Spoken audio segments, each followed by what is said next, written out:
wide world of sports is going on here? I promise you, whatever scum did this, not one man in this force will rest for 1 minute until he's behind bars. Now let's grab a bite to eat. Yeah, come on. I feel the hot wind on my shoulder and the touch of a world that is older. I hit the switch and check the number. I leave it on and then I slumber. I hear the rhythm ringing through it. Flamenco guitar and cumbia music. I hear the talking of the DJ. The travel listen, what does he say? I'm on a Mexican radio. I'm on a Mexican radio. Broadcasting live from high atop the J.P. White Building in downtown Roswell, New Mexico. It's Mornings with Mike Winters on 106.5 Roswell's Talk FM. Is that what I sound like when I talk? Now, here's your host, Mike Winters. And good morning, one and all. Welcome to Mornings with Mike Winters. I am he. That would be me, Mike Winters. Happy Tuesday, everybody. Indeed. Welcome to it. Yes. A little cloudy this The morning. weather outside is frightful. We do have another 30% chance of rain today. Nice. But, I somehow doubt we'll get the monsoonal moisture. Although I will say this, driving in, it is very dark to the north. yeah, it's kind of looks a little different out there. It's, right now, yeah. so. As my friend likes to say, it's dork outside. It is dork out there. Dorked out. Where's he from? Actually here. Really? Yeah. Huh, where'd Yeah. that accent get picked up from? School. He talks normal, but then he's like kind of like me. He'll just randomly throw accents into words just to play with them, you know? Well, I do that too. Yeah. So, yeah. I don't know why. I have no explanation whatsoever for doing it. It just happens. Okay, not from here technically. I guess technically from Dexter. I mean, that does make a difference. It can. It really can. Dialects can change in very slight changes of this location there. Yeah. I know when growing up in Maryland, I worked at a Boy Scout camp during the summer in Virginia, and it was in the Blue Ridge Mountains, kind of out about 2-3 hours outside of D.C. Sure. And you would drive, like you leave the D.C. area and get into Southern Virginia, like in the Blue Ridge Mountains. And as soon as you hit like a certain area on the interstate, You hear banjos? you just get off the exit there, and it goes from like, how you doing, up to you hit the next exit, and it's like, what you boy doing, get down here. And it's like, wow, what happened in like that exit? It's literally the Wild and Wonderful Whites. Just you end up showing up on their property, and Grandpa's dancing on the table. I was like, what? Yeah. It's like, is there a meeting I missed? How It's- did it happen like this? This isn't going to really mean anything to anybody from here, Yeah. but where I grew up in southern Oklahoma, it was a little town called Medill. Yeah. And Medill was like sandwiched between Ardmore and Durant. Those were like the two big town cities, whatever.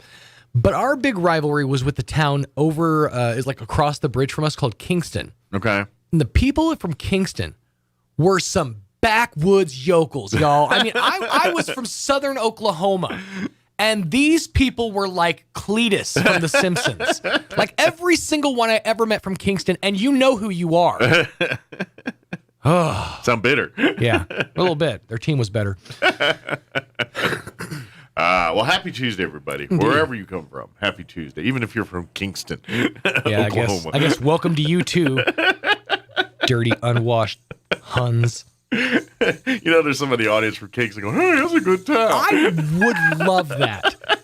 It's only happened to me one time, like in my adult life, where I just out of like randomness, I ran into somebody from my hometown. Because Medill is such a small town, but we were in Rio Rancho up north. We just like moved there like 6 months ago. We were trying to find a church, and we found this one place where the music pastor or director was from Medill. He actually came from the church of I think the Nazarene in Medill. Okay. So that was kind of a cool thing. We had like a little bond there with me and his kids, and that was fun. But other than that, it's never happened. Well, the meeting of the McDill Oklahomians will be at the McDonald's on North Main at 11:30 today. And we finally got one in like 90. It was like 94. I think we got our McDonald's. It was a big deal. Yeah. The town had this like huge party. It was like we had I Heart and then the M and then Adil. Oh, nice. Yeah. I think my mom still has one of those buttons.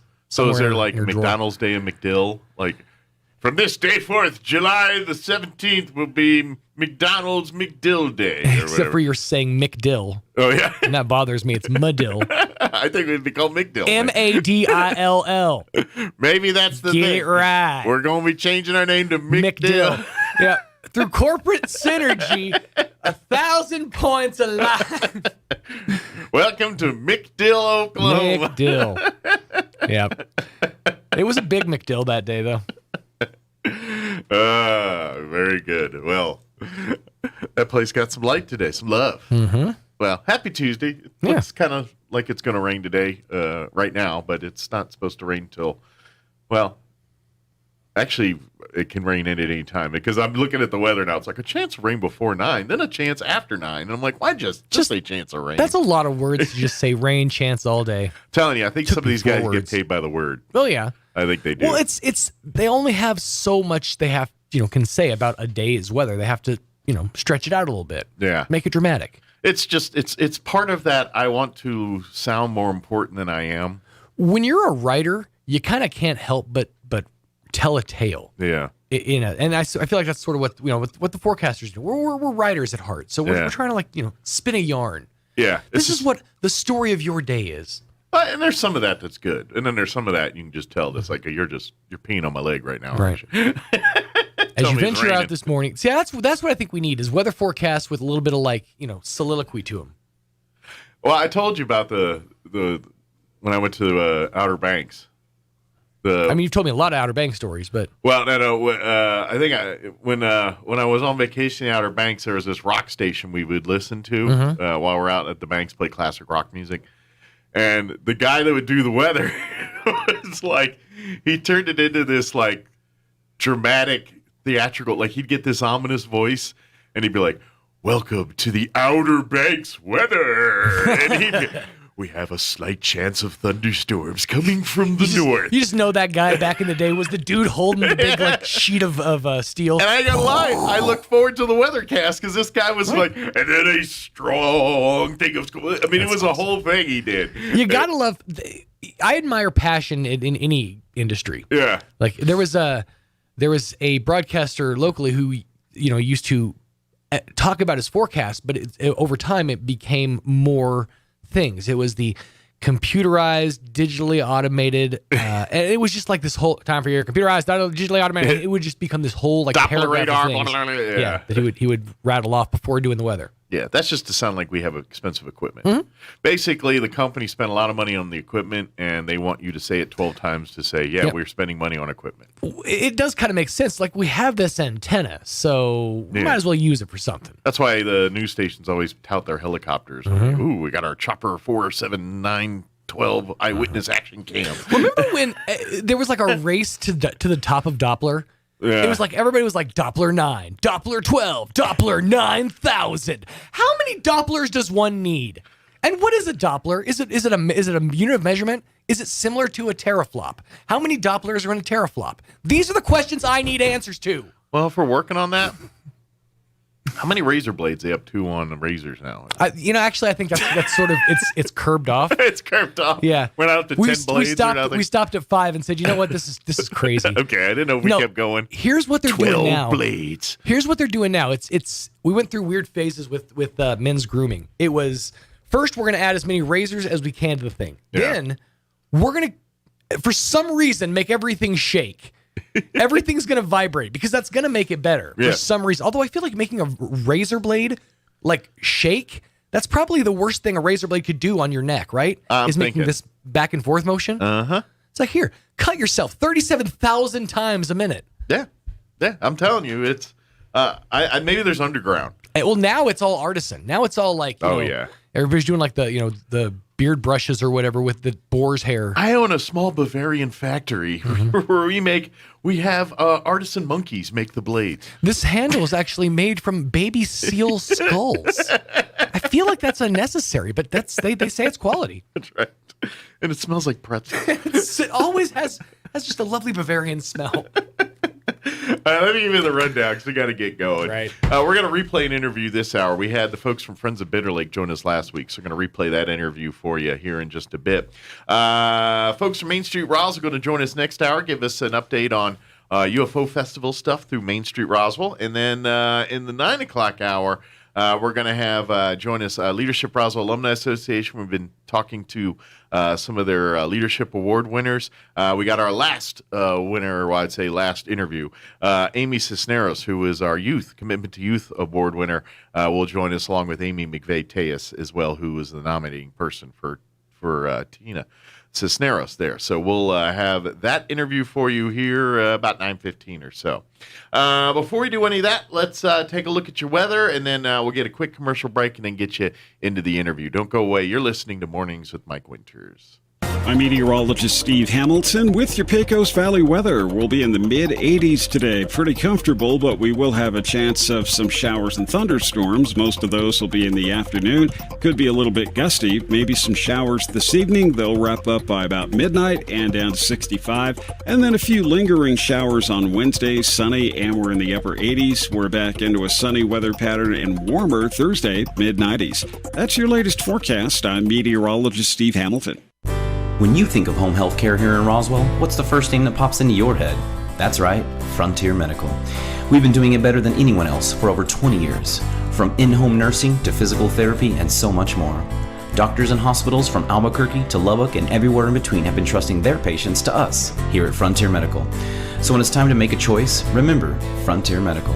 575-627-1112. Frontier Medical. Name to remember.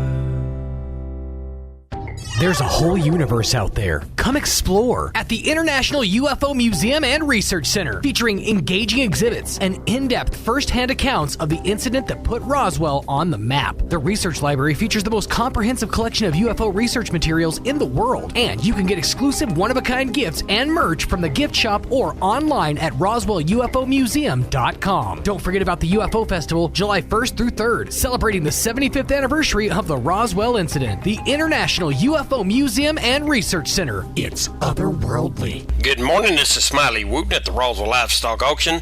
603 head of cattle sold on Monday on an uneven market with excellent buyer tenants. Compared to last week, stocker calves sold $6 to $8 higher. Feeder cattle steady to $3 higher. Packer cows sold steady. Packer bulls $4 to $6 lower. 3 to 400 pound steers $202, $215. 3 to 400 pound heifers $173.50, $174. 4 to 500 pound steers $192, $202. 4 to 500 pound heifers $167, $173.50.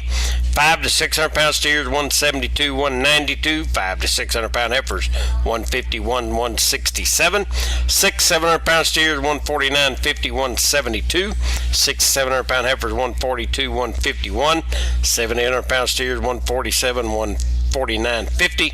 7 800 pound heifers $136, $142. Packer cows $85 to $97. Canner and cutter cows $65 to $75. Packer bulls $94 to $104. Feeder bulls $80 to $85. The cow calf pairs and bred cows not well tested this week. No sale next Monday, July the 4th. We appreciate the business, and we'll talk to you Monday morning, July the 11th. This is Smiley Wooten, Roswell Livestock Auction. Here's a Mornings with Mike Winters fun fact. 47.2% of all statistics are made up on the spot. Is this true? I'd say chances are about 50%. Here's Mike Winters. Joining us in studio this morning from Friends of Bitter Lake Wildlife Refuge. Of course, Don Weld back with us as well. And Randy Young, he brought Randy with him this morning to keep him honest, I think. Yeah. That's your job? That's the job today. Keep Don out of trouble. That's exactly right. Well, you have a Herculean task, sir. I'm just kidding.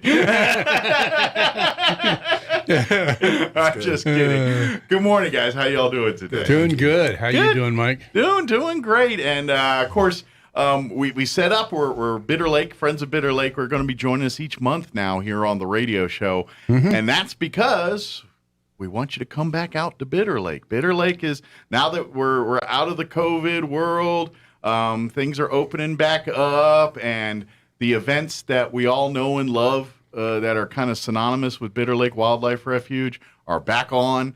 And so we want to get people to come on out and see the beauty that is the Bitter Lake Wildlife Refuge. That's right. Yeah. It's a pun, but not a pun. It literally is an oasis in your backyard. It is. It's literally just like the one you used to see in cartoons with Bugs Bunny's going through the desert and hits that clump of trees and water. There you go. It's right there. It's a beautiful.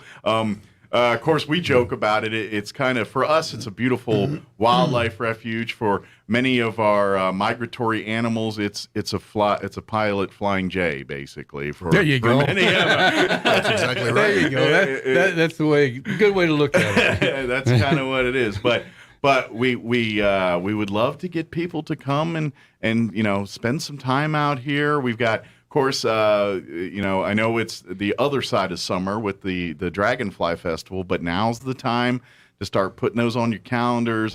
Before you know it, the tour dates and everything are going to be up there, and you're going to be able to start reserving your tour dates and all that. August 1st. Yeah, so that's coming up. That's just, we're a month or so away from all of that to happen here. So in the meantime, come and see what you missed the last couple of years out of Bitter Lake here. It's and I know during this time, you guys have done a couple of service projects that were probably stuff you wanted to do over time, but just life happened and you don't get resources or time or whatever. And then COVID kind of created some time and resources to do some of those things. Right. So. Yep.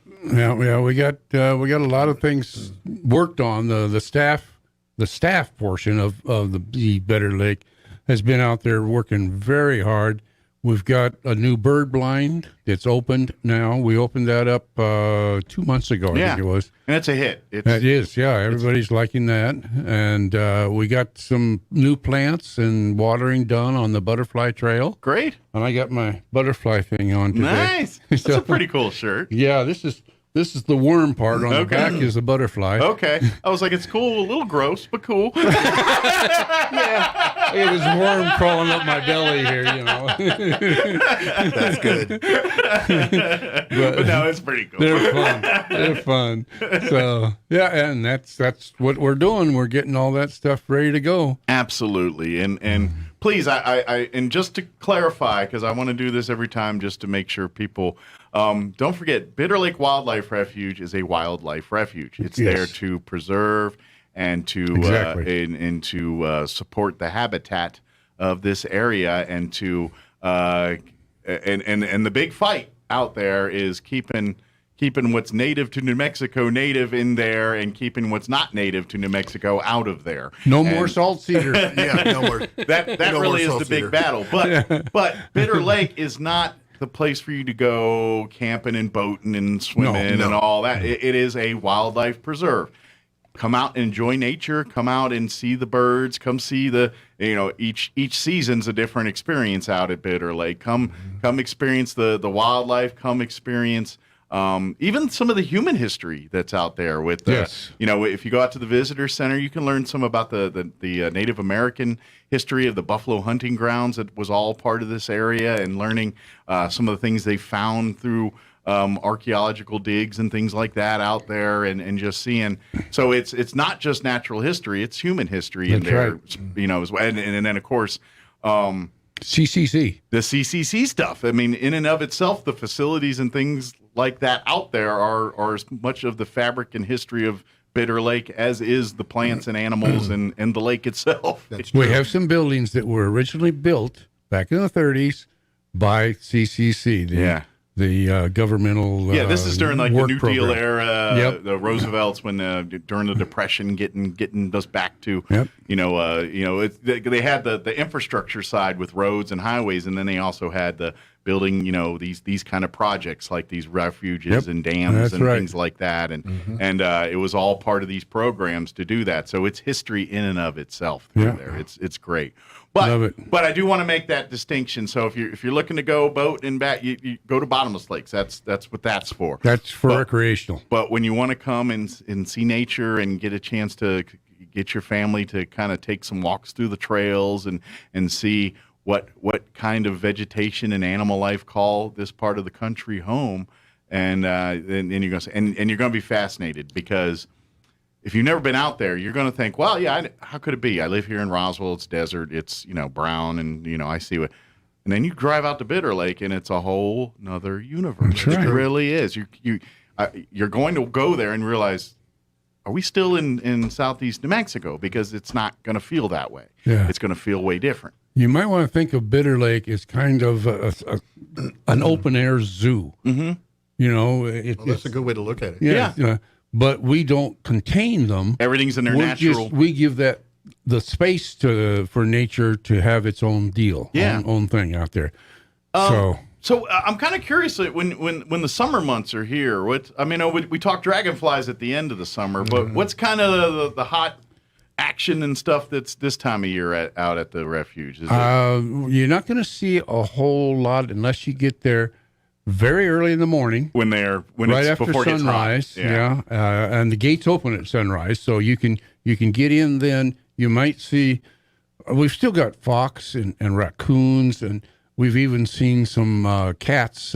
Big. Well, we haven't seen a mountain lion, but we do have like bobcat types. Okay. All right. That sort of thing. Not house cats, bobcats. Yeah, well, we've probably got some house cats out there too, accidentally. Well, again, that's the fight is keeping things that aren't native to the area out of there. Mostly it's plant life, but sometimes it's animals too. Right. That's right. Unfortunately, people think that's a good dumping ground for unwanted pets, which don't do that, please.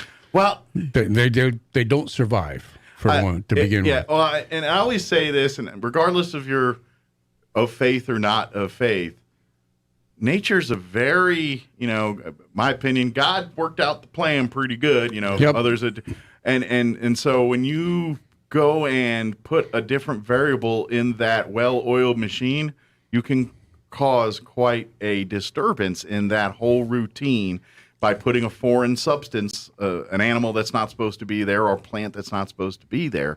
And it really can wreak havoc on that kind of stuff. And it's a dance. Bitter Lake Wildlife, it's a dance of nature. And like you said, because this time of year, it's June, July, guess what? It's 106 out every day.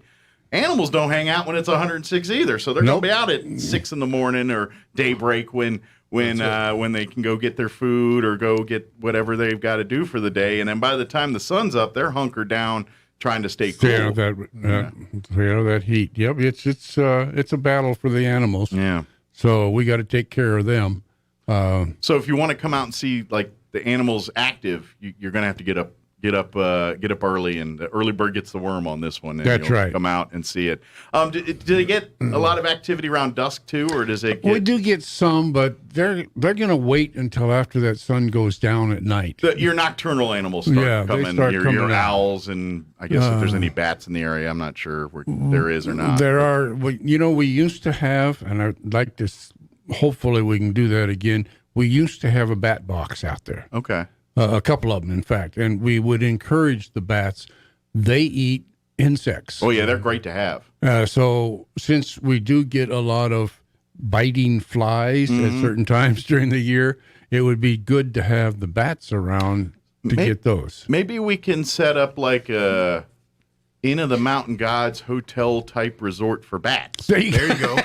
There at the refuge, and maybe some of the Carlsbad bats can be like, "Hey, you want to take a little jaunt up north? Right. Yeah, come feed on plenty of our fruit thing. And while you're here, you can have some fun in our cave. Yeah, make it a little nice for them. I don't know what amenities they would want to make it a vacation. Padded hanging things or something. I don't know. Who knows? Great. A little pole up there, you know. Nice padded things to hang on, stuff There like you that. go. You know? Nice catchers for the guano at the bottom there. There you Something go. fancy, you know. We could always put the guano to use too. That's a good fertilizer. It's a very valuable commodity, Yeah. guano. I know there's probably some nations in South America and Africa that's a cash crop for them. It is. Things like that. It is. But yeah, I'm joking about the motel, obviously. But but in essence, if you think of that place like that in human terms, you can kind of understand its role a little bit better, and that's why I say jokes about it's the pilot flying, because in essence, that's what it is. If you're on the road and you hit those places to fuel up and rest and get a drink or whatever, they're doing the same thing. They're come to Bitter Lake. They'll That's stay right. a day or so and get water, fed, shelter for the evening, and then when they're ready, they Fly on to wherever head they're on going. to their, whether it's continuing north or continuing south, depending on the time of the year, Right. to where they go. It's a fun, amazing little dance that Yep. you get to watch, and we could do a plug here to be a friend if you're interested in wanting to experience more of this and see parts of the refuge that generally the There we public go. isn't always have access to. Volunteering by becoming a friend like these two gentlemen is kind of a way to do it. The Friends of Bitter Lake, these are all volunteers. These two gentlemen are amongst them. And are you still in charge, or did they pass the baton to? I passed that along Yeah, I last knew you were year. president for a little bit there, but Yeah. but No, I'm now, I guess you might call special events.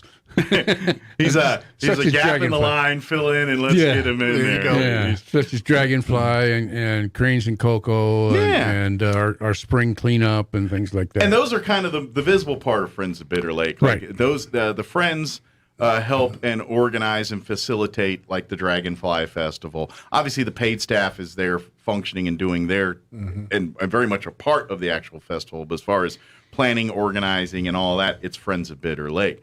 But on top of that, it's the labor force side too. So when there's a service project like these bird blinds we speak of, and or there's a trail that needs to be cleaned up or resurfaced. Or, yeah.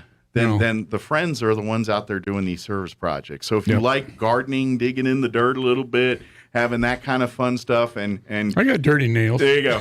And there's only so much havoc you can create in your own yards. That's right. That's right. And come out, and we've got plenty of acres for you to kind of get involved in. Now, obviously, everything's supervised with The staff. yeah, the biologists, the environment experts, and to making sure that the projects are being done are ones that kind of jive with being eco-friendly and all of that, but at the same time serve the function of which they're trying to do with that. same And we project. do have a new biologist.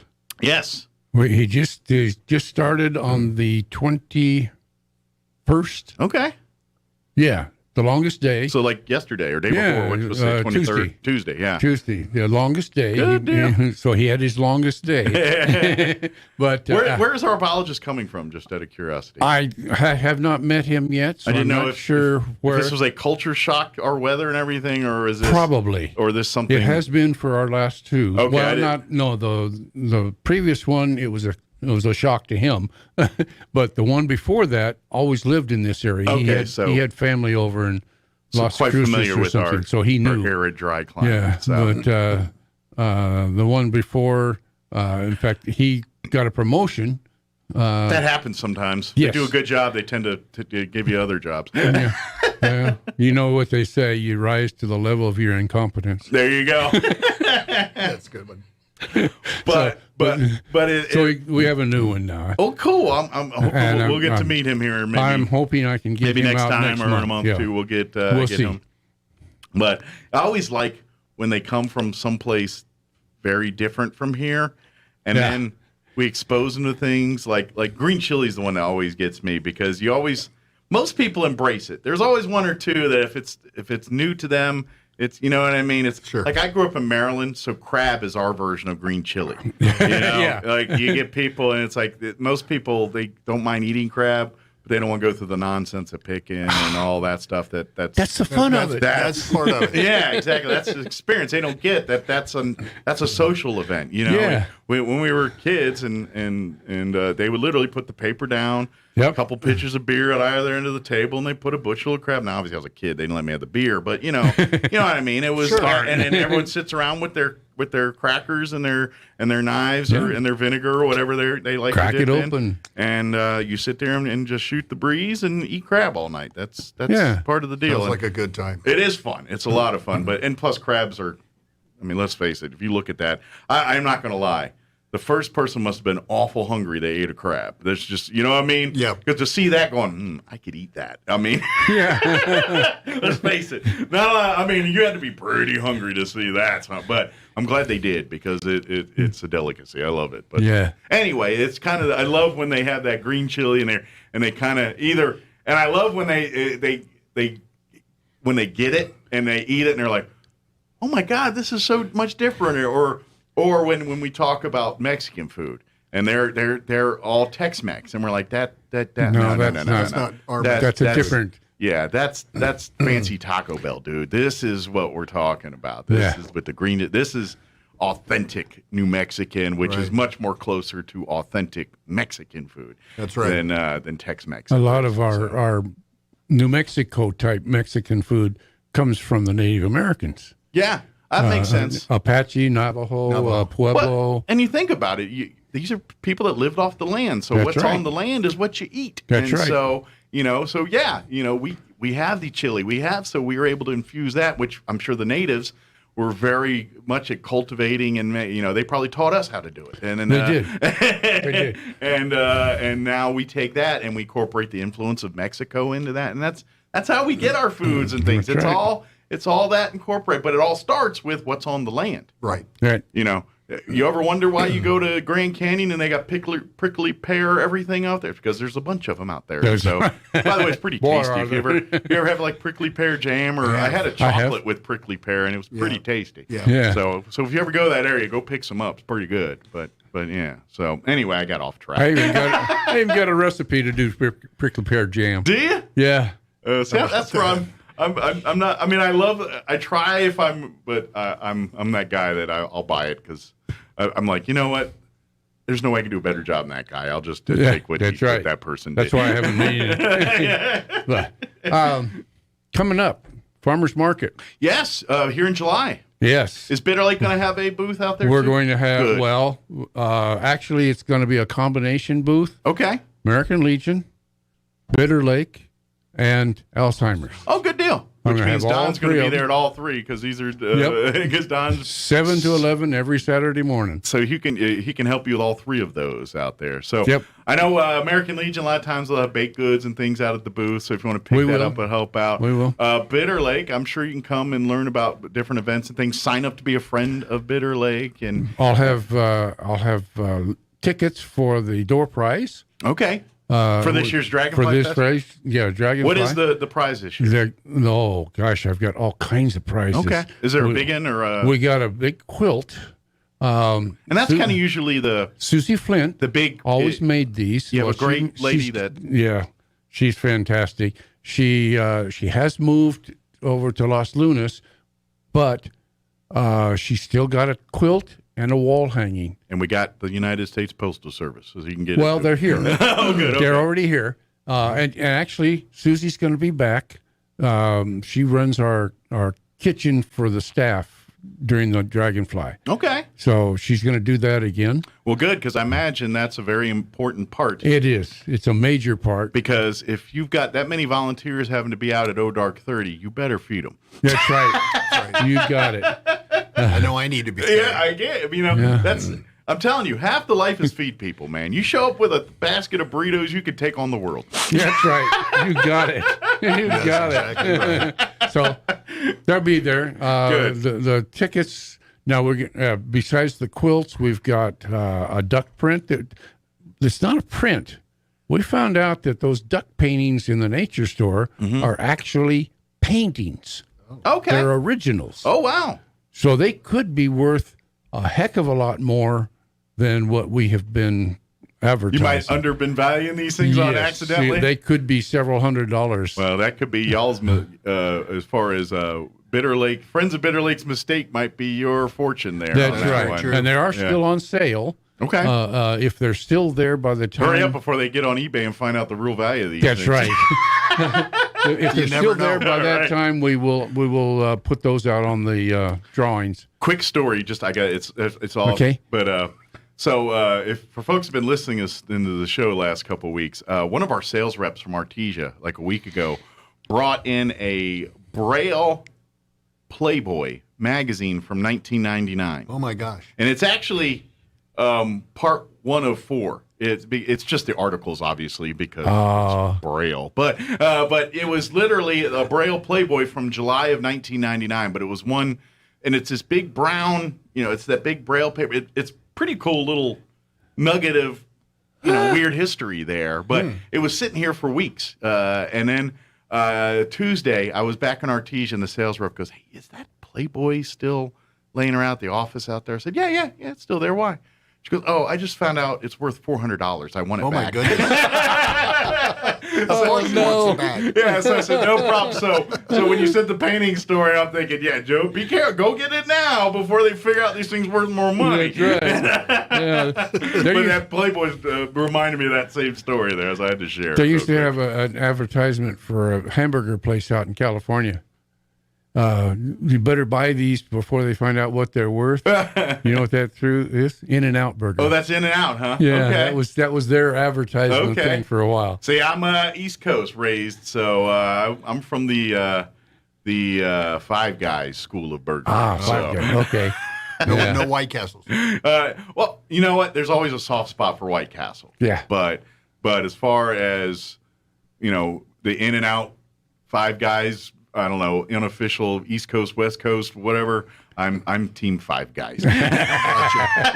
That's what you grew up with. That's they grew up more because or they less. weren't there. Yeah. They actually got big in the DC because they started in the DC area. Actually, Did they? Five Guys Okay. did. The first one was there right in DC, but so it blew up after I left the area, but it blew up quick, and so I tried it. I actually lived here by the time I tried my first Five Guys, and once I had it, They were good. Yeah, I was like, oh dang, this is. And then I got I made the mistake the first time of ordering a large fry. Uh-oh. Which, pro tip, never order the large fry at Five Guys unless you're glutton for punishment. Because, they literally take those brown paper sandwich bags and fill it with fries. They put a cup in there. Why, I don't know. But there is a cup to hold the fry. But there's like 6 fries in there, and the rest of the bag is just fry. You know what I mean? Oh, man. And the small fries, same thing, just a little less fries in that same bag. Not much less, but a little less. So get the small. You will share it with at least 2 to 3 other people at the table. But it's delicious. And they always tell you where the fries come from. If you ever notice, when you ever go to a Five Guys, you'll go in and they'll say, today's potatoes came from so-and-so, Idaho.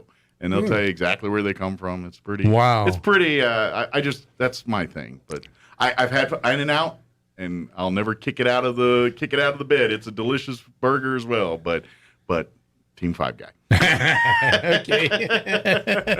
All right, back to Bitter Lake. I don't know how I got sidetracked there, but yeah. So beginning the first farmers market here, you can start getting tickets for the quilt. Which I think that's where we got off the rails, was at the quilt. Plus, we got a bunch of gift cards. Okay. As well. Good deal. Some for the store and binoculars things and like that. we got all kinds of stuff out there. So. Oh, by the way, if maybe you don't have a couple hours to spend to kind of walk the property and see some of the trails and things, but if you're looking for like birthday gifts or Christmas gifts or nature store gifts for yourself, there's no rule saying you have to give it to people. You can keep it. They have an amazing nature store there that's got all kinds of great gifts.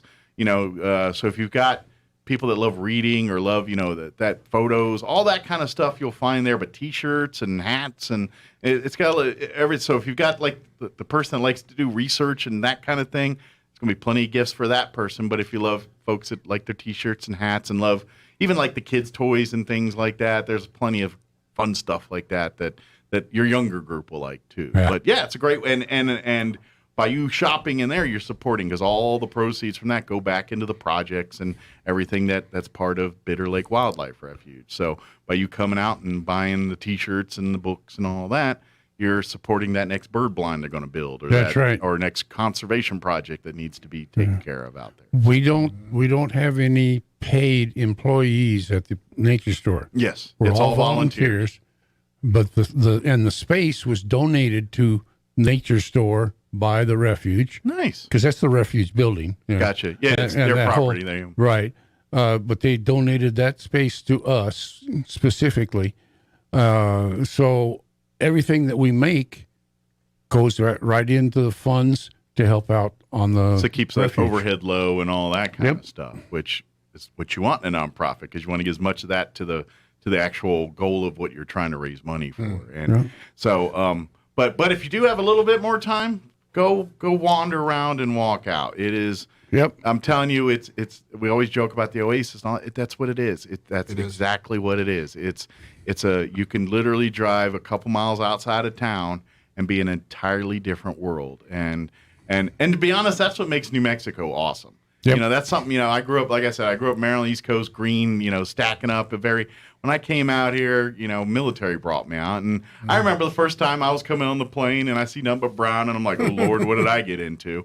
But now I've been here since New Mexico since 96. And now I can't imagine living, I wouldn't want to live back east if even if someone literally paid me a bunch of money. I'd be like, no, I love family. That side, but the hustle and bustle, the way of life, and just the things you see and do out here.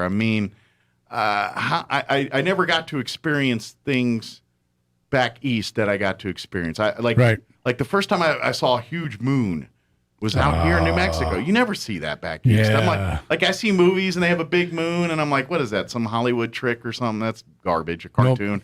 And then I get out here, I'm like, holy cow, the moon actually gets that big sometimes, And that was, and just and obviously the fact that you could literally go an hour in one direction and be in an entirely different environment. That you go an hour west and you're in these mountains and pine trees. You go, a couple of minutes up the road, you're at this oasis, and then you go a couple hours north, you're back into these other different mountains. It's just get that back east, and you can't. And so we have a real treasure here, and so we do.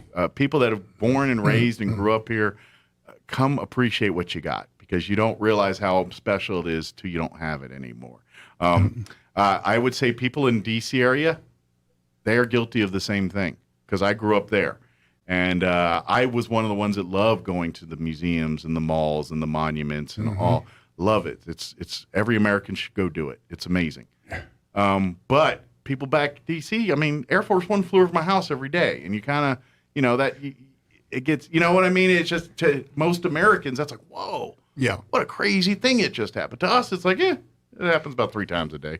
You know what I mean? It's just, that's life. And you can't see the forest from the trees sometimes. And that's kind of what happens to us when we do that. So don't let that happen to you. Come out to Bitter Lake.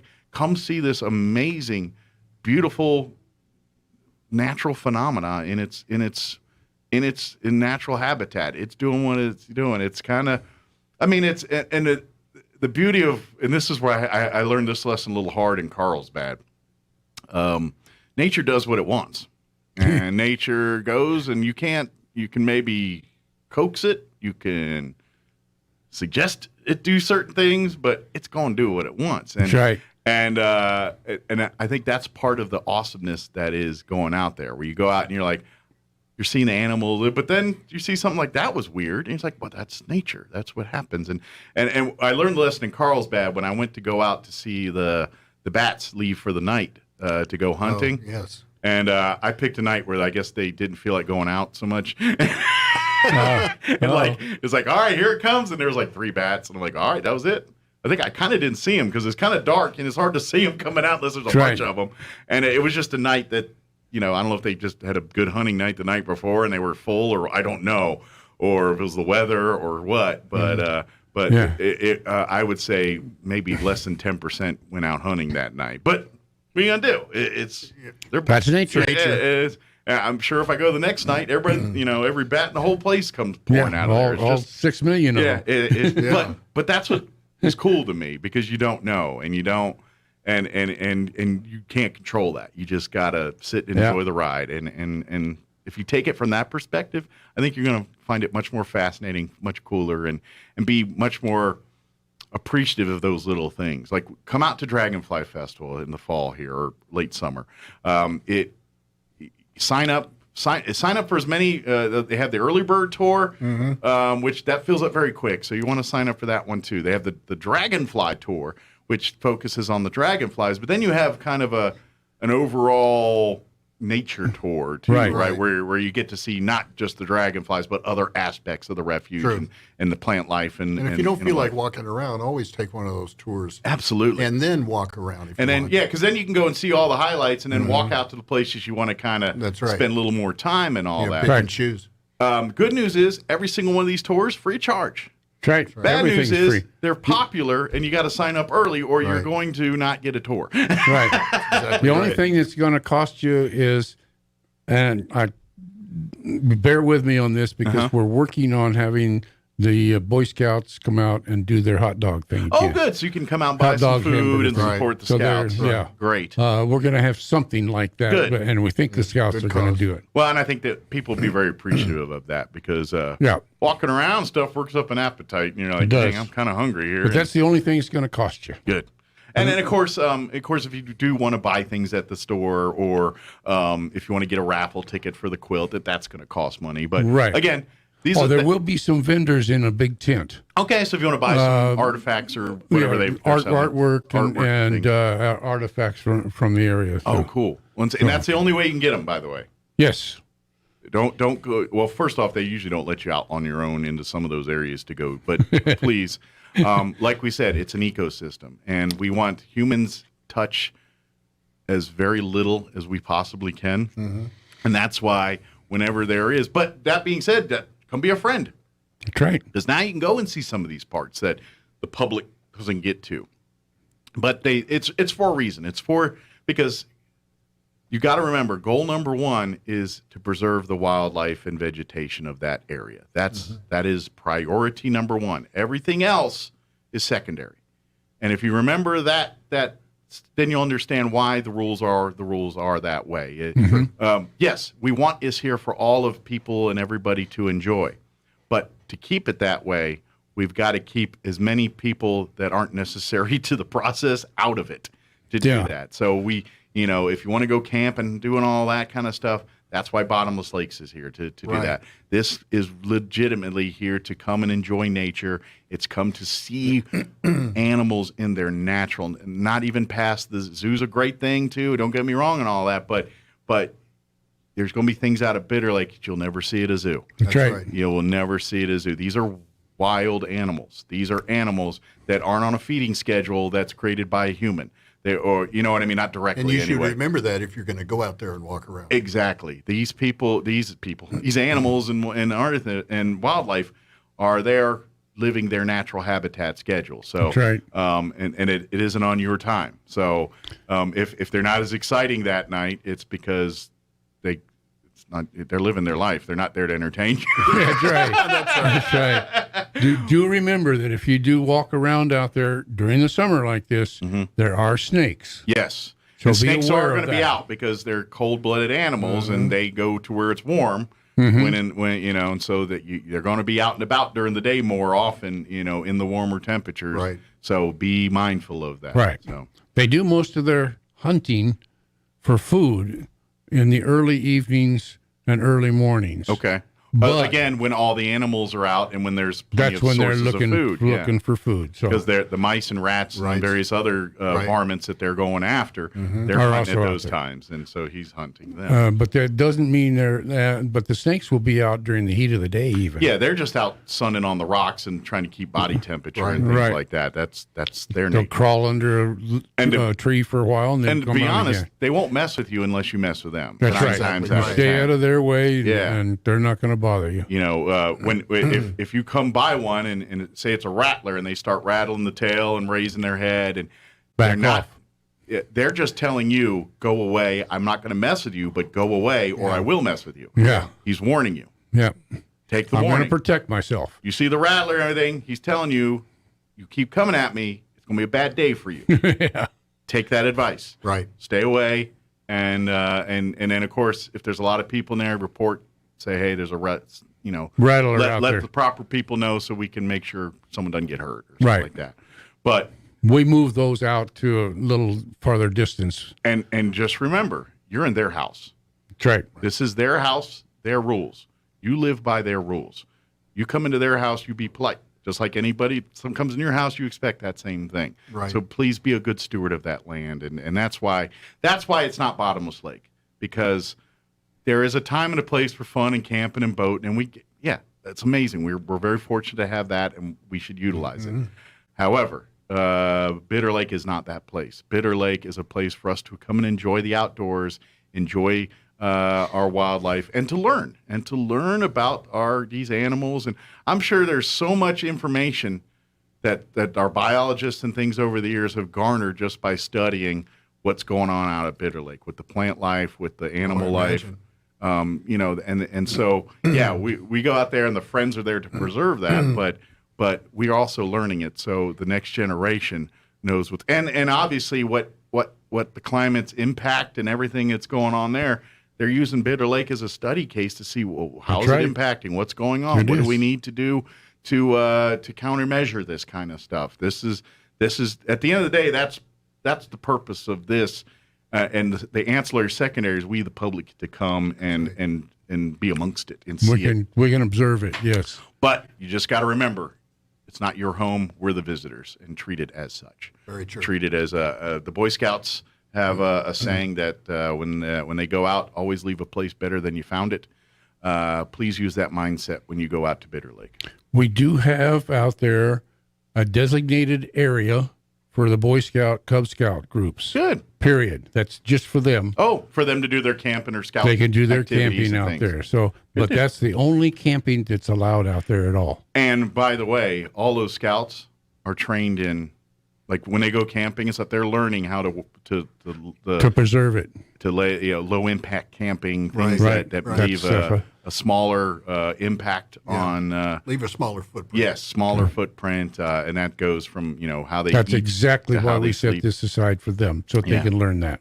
Yeah, I remember in my time in Scouts, and again being from Maryland, I got the chance to go to Philmont here, which is a big deal in Scouts. It's a national that camp up in northern New Mexico.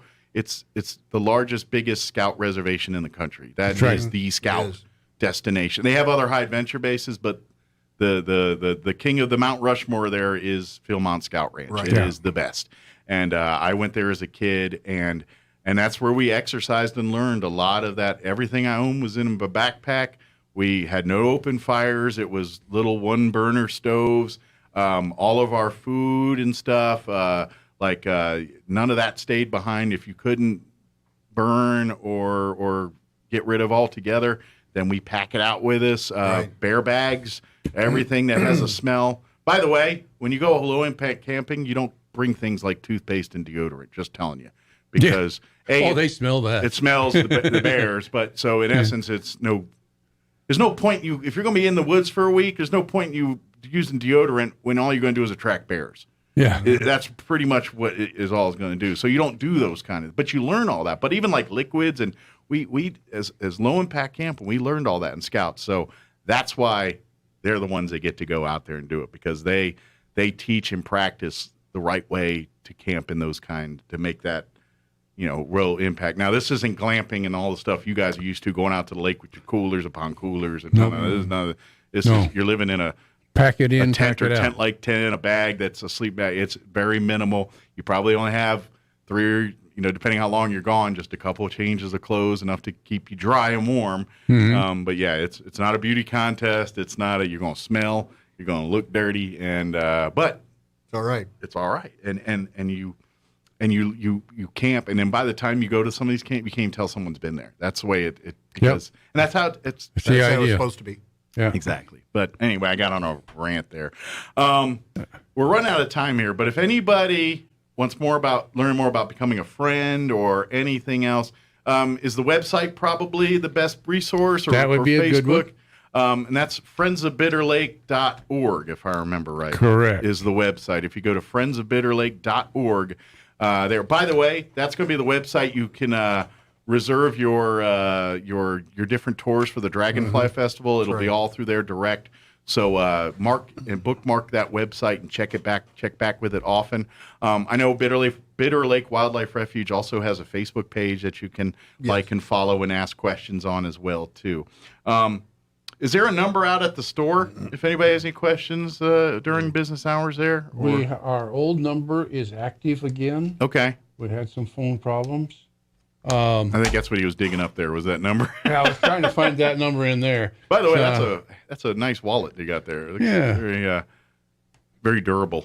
That's why I got it. I keep busting up other wallets. Yeah. I think I'd have a bruise about that size in my back pocket, though, the way I keep sitting down, though, on that thing. Okay, Bitter Lake. Now we got it. Hang on, there it is. We've got two numbers now that you could use. One of them is 575-625 401. I'm sorry, 625-4009. Okay. Now that should get you the front desk. Okay. If that one doesn't, try 575-244-6256. Made a gruesome discovery last evening when approaching the trailer of a parked 18-wheeler. A worker who works in one of the buildings up here behind me heard a cry for help, came out to investigate, found the trailer with the doors partially open, opened them up to take a look, and found a number of deceased individuals inside. McManus tells KSAT that 46 people, illegal immigrants apparently abandoned by human smugglers in the sweltering trailer, died. 16 other people are hospitalized. 3 individuals are in police custody. The Michigan Supreme Court tossing out charges stemming from the Flint water scandal against former Governor Rick Snyder, his health director, and 7 other people. The court ruling that a judge lacked the authority to issue indictments connected to the water scandal. 7 states holding primary elections today. The nominating contests come on the heels of last week's monumental Supreme Court ruling eliminating the constitutional right to an abortion. Today's primaries could offer the first clues as to whether the political landscape has shifted. Abortion is a particularly relevant issue in Colorado, where GOP voters are deciding whether to nominate an abortion rights-supporting Republican in the state's U.S. Senate race. That's White House correspondent Greg Clugston. Gasoline not quite as expensive as it has been in recent days. AAA's national average for a gallon of regular, $4.88 as of this morning. On Wall Street, stocks sharply higher. The Dow is up 333 points, the Nasdaq ahead 63, and the S&P trading 35 points higher. More on these stories at townhall.com. This story is called The Ugly Truth About Timeshares. If you think you've done your family a favor by buying a timeshare, well, you need my help. Hello, I'm Chuck McDowell, founder and CEO of Wesley Financial Group. 10 years ago, I started helping folks cancel their timeshare. And the process started what's now called the timeshare cancellation industry. Timeshare is the only thing that you can buy that you can't tell me how much it's going to cost or when it's going to end. When you buy a timeshare, you give them a blank check to fill out any amount they want for annual maintenance and assessment fees. Sounds crazy, right? Well, the crazy thing is, this never ends. Stop the insanity today. Call my office now. I guarantee if we can't cancel your timeshare, you'll pay nothing. Were you lied to when buying a timeshare and want out? Get the facts about timeshare cancellation. Call Wesley now for your free information kit. 800-691-9999. 800-691-9999. 800-691-9999. NATO allies will decide at their summit this week to increase the strength of their rapid reaction force nearly 8-fold to 300,000 troops, part of their response to an era of strategic competition, according to the alliance's Secretary General. The NATO response force, currently numbering around 40,000 soldiers, can deploy quickly when and where it's needed. Hong Kong police confirm that Chinese President Xi Jinping will visit the city this week for the 25th anniversary of the former British colony's return to Chinese rule. Xi will attend a number of official events, including the inauguration of Hong Kong's next leader on Friday. Xi's visit will be his first trip outside of mainland China since the coronavirus pandemic took hold about 2.5 years ago. It comes as Hong Kong is facing a new spike in infections following what was by far its worst and deadliest COVID outbreak earlier this year. Townhall.com. Amazon coming through with $23 million to help minority-led organizations build or preserve more than 500 new affordable housing units in Seattle. The commitment comes from Amazon's Housing Equity Fund, a $2 billion initiative launched in January 2021. The fund has so far invested more than $1.2 billion to create or preserve over 8,000 affordable homes across 3 regions where the company has offices: the Puget Sound in Washington State, Arlington, Virginia, and Nashville, Tennessee. The new investments are the fund's first in Seattle proper. John Scott reporting. Home prices continued their dramatic ascent in April. That's the bottom line of the latest S&P Case-Shiller 20-City Home Price Index released this morning. A 21.2% year-over-year gain, with prices soaring the most in Phoenix, Miami, and Tampa. More on these stories at townhall.com.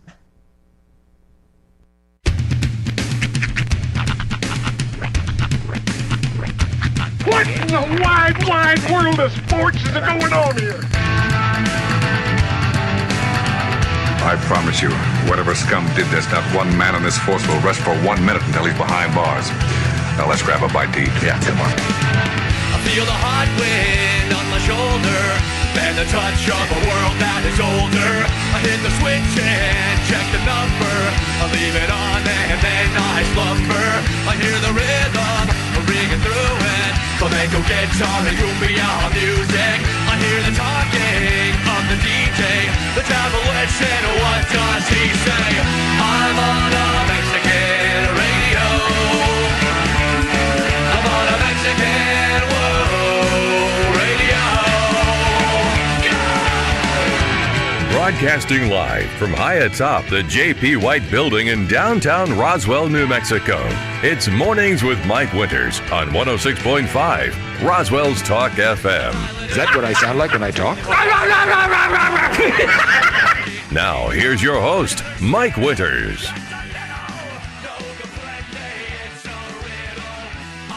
And good morning. It is 6 minutes after 8 o'clock.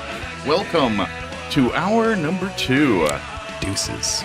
Mornings with Mike Winters. Deuce. There you go. Mornings with Mike Winters. Right here, 106.5 Roswell's Talk FM. Happy Tuesday, everybody. Welcome to it. Hope your day's going awesome. Yeah. Things are going well. Svelte. Super.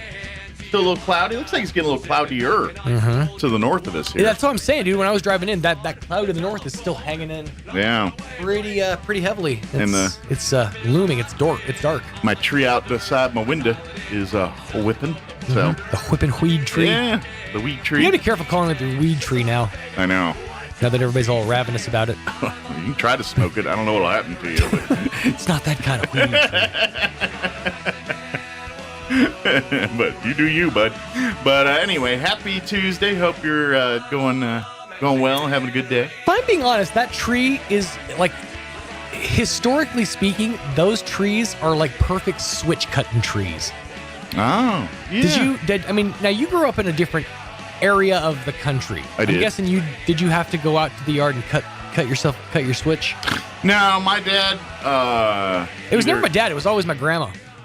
They always either, like my grandmother, the beaters in my family, the ones that would beat me. Sure.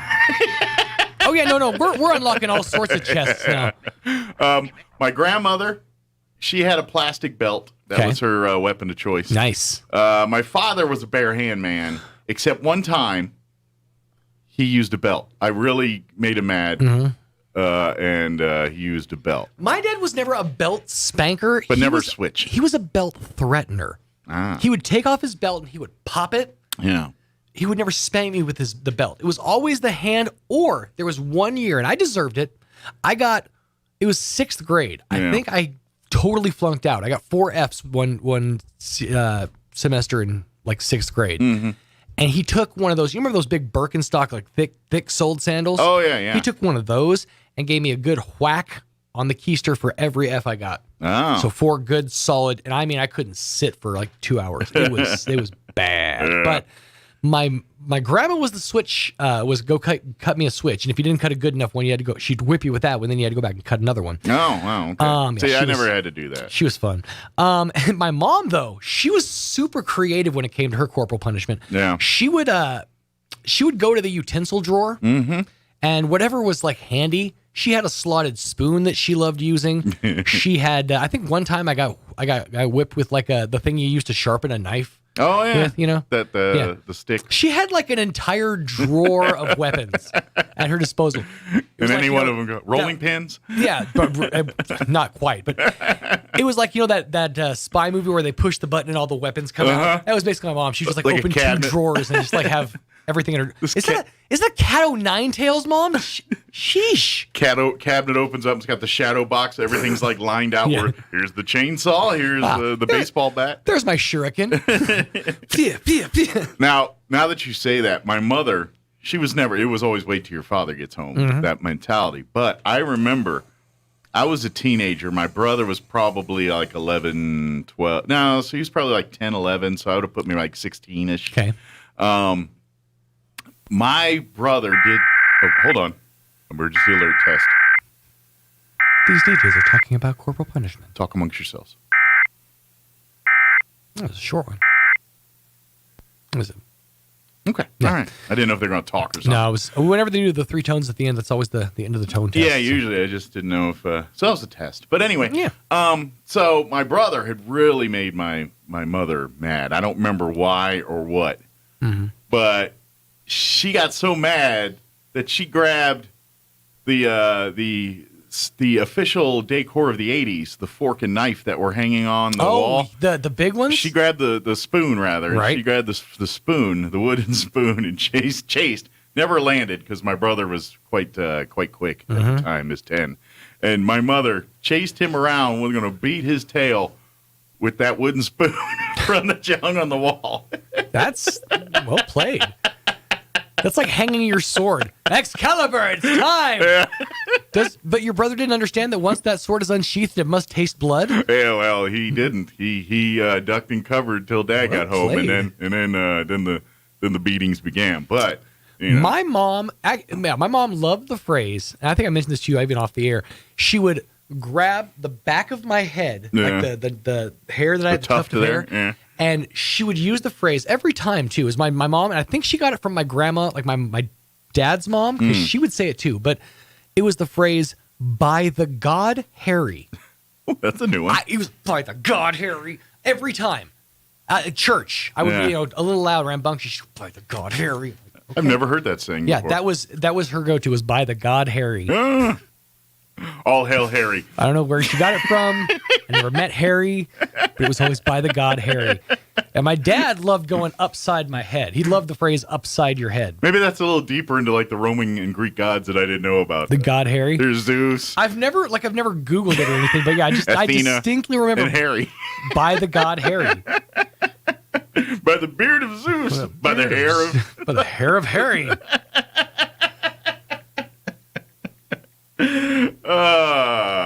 Well, on that note, now I've just got this image of like the Greek gods are all meeting, and there's Zeus or Poseidon, the whole nine, and there's some guy named Harry sitting there. Where did the phrase "by the Lord Harry"? I guess the Lord Harry. It was the way of referring to King Henry VIII, or possibly King Henry before him. Okay. As an expression. It was a watered-down way of letting off steam. Swearing by the Lord of Hell was a bit strong, so by the Lord Harry sounded better. But everyone knew what it meant. So by the God Harry, that's what... Okay. Now I know. I never knew. So that was her restraint of not going full nasty on it. All right. That was, I'm not ready to curse you in the name of our Lord and Savior Jesus Christ, but by Henry VIII, I swear. Well, we all get a moment. That's right. Shout out to by the God of Harry. He was married to the widow next door. I don't know if you knew that, but she was married 7 times before.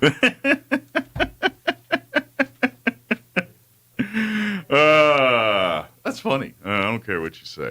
Hey, Xanthi Wright with Main Street Roswell is going to join us here in just a few minutes. Of course, this weekend is the big UFO Festival. Main Street Roswell's got a lot going on with UFO Festival. Of course, we got the parade Saturday morning. We got the costume contests for pets and humans, and of course the passport program and all that stuff, and more. Part of Main Street Roswell's part in the UFO celebration. So we'll talk with Xanthi here in just a few, get an update on all those things. Later on, we'll get you up to date with news of the local variety, along with your Town Hall Wall Street business update and whatever else we can come up with for this hour of the show. Before we do any of that, though, let's take a look at that weather. Monsoon season, more rain chances pretty much every day. I'm meteorologist Steve Hamilton with your Pecos Valley weather. We'll be in the mid-80s today. Pretty comfortable, but we will have a chance of some showers and thunderstorms. Most of those will be in the afternoon. Could be a little bit gusty. Maybe some showers this evening. They'll wrap up by about midnight and down to 65. And then a few lingering showers on Wednesday, sunny, and we're in the upper 80s. We're back into a sunny weather pattern and warmer Thursday, mid-90s. That's your latest forecast. I'm meteorologist Steve Hamilton. Thank you, Steve. And currently 68 degrees here in Roswell. Humidity is at 78%. Winds currently out of the north at 17 miles per hour.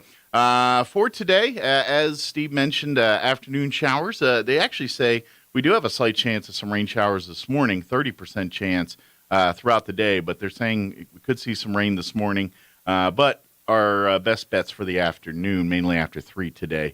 Mostly cloudy, high of only 86 today with north winds 5 to 10 miles per hour. Tonight we're looking at a 30% chance of showers and thunderstorms, mainly before midnight, mostly cloudy with an overnight low of 66 degrees, south winds 5 to 10. 20% chance of rain for Wednesday, tomorrow, mostly sunny otherwise, highs right around 90 with south winds 5 to 10. Tomorrow night, mostly clear, overnight low of 67, south winds 5 to 10. Thursday, not really much talk of rain on Thursday, but warm, sunny, hot, 97 for a high with south winds 5 to 15 miles per hour. Partly cloudy Thursday night with an overnight low of 69 degrees. And then Friday, back to the afternoon chances of rain, 20% chance of rain for Friday afternoon, mostly sunny and 96, 30% for Friday night, mostly cloudy, overnight low of 70, not 7. That'd be interesting. And then for the weekend here, 30% chance of showers, mostly sunny, 95. 30% chance of showers Sunday, partly cloudy, and 94. So it is UFO Festival. There always seems to be. It's during monsoon season. There's always a slight chance. But I think everything should be hunky-dory for UFO weekend here. All right. It is 16 minutes after 8 o'clock. We're going to take a commercial break. And then Xanthi right on the other side from Main Street Roswell will join us. And we'll talk all about UFO Festival. Don't go away. You're listening to Mornings with Mike Winters.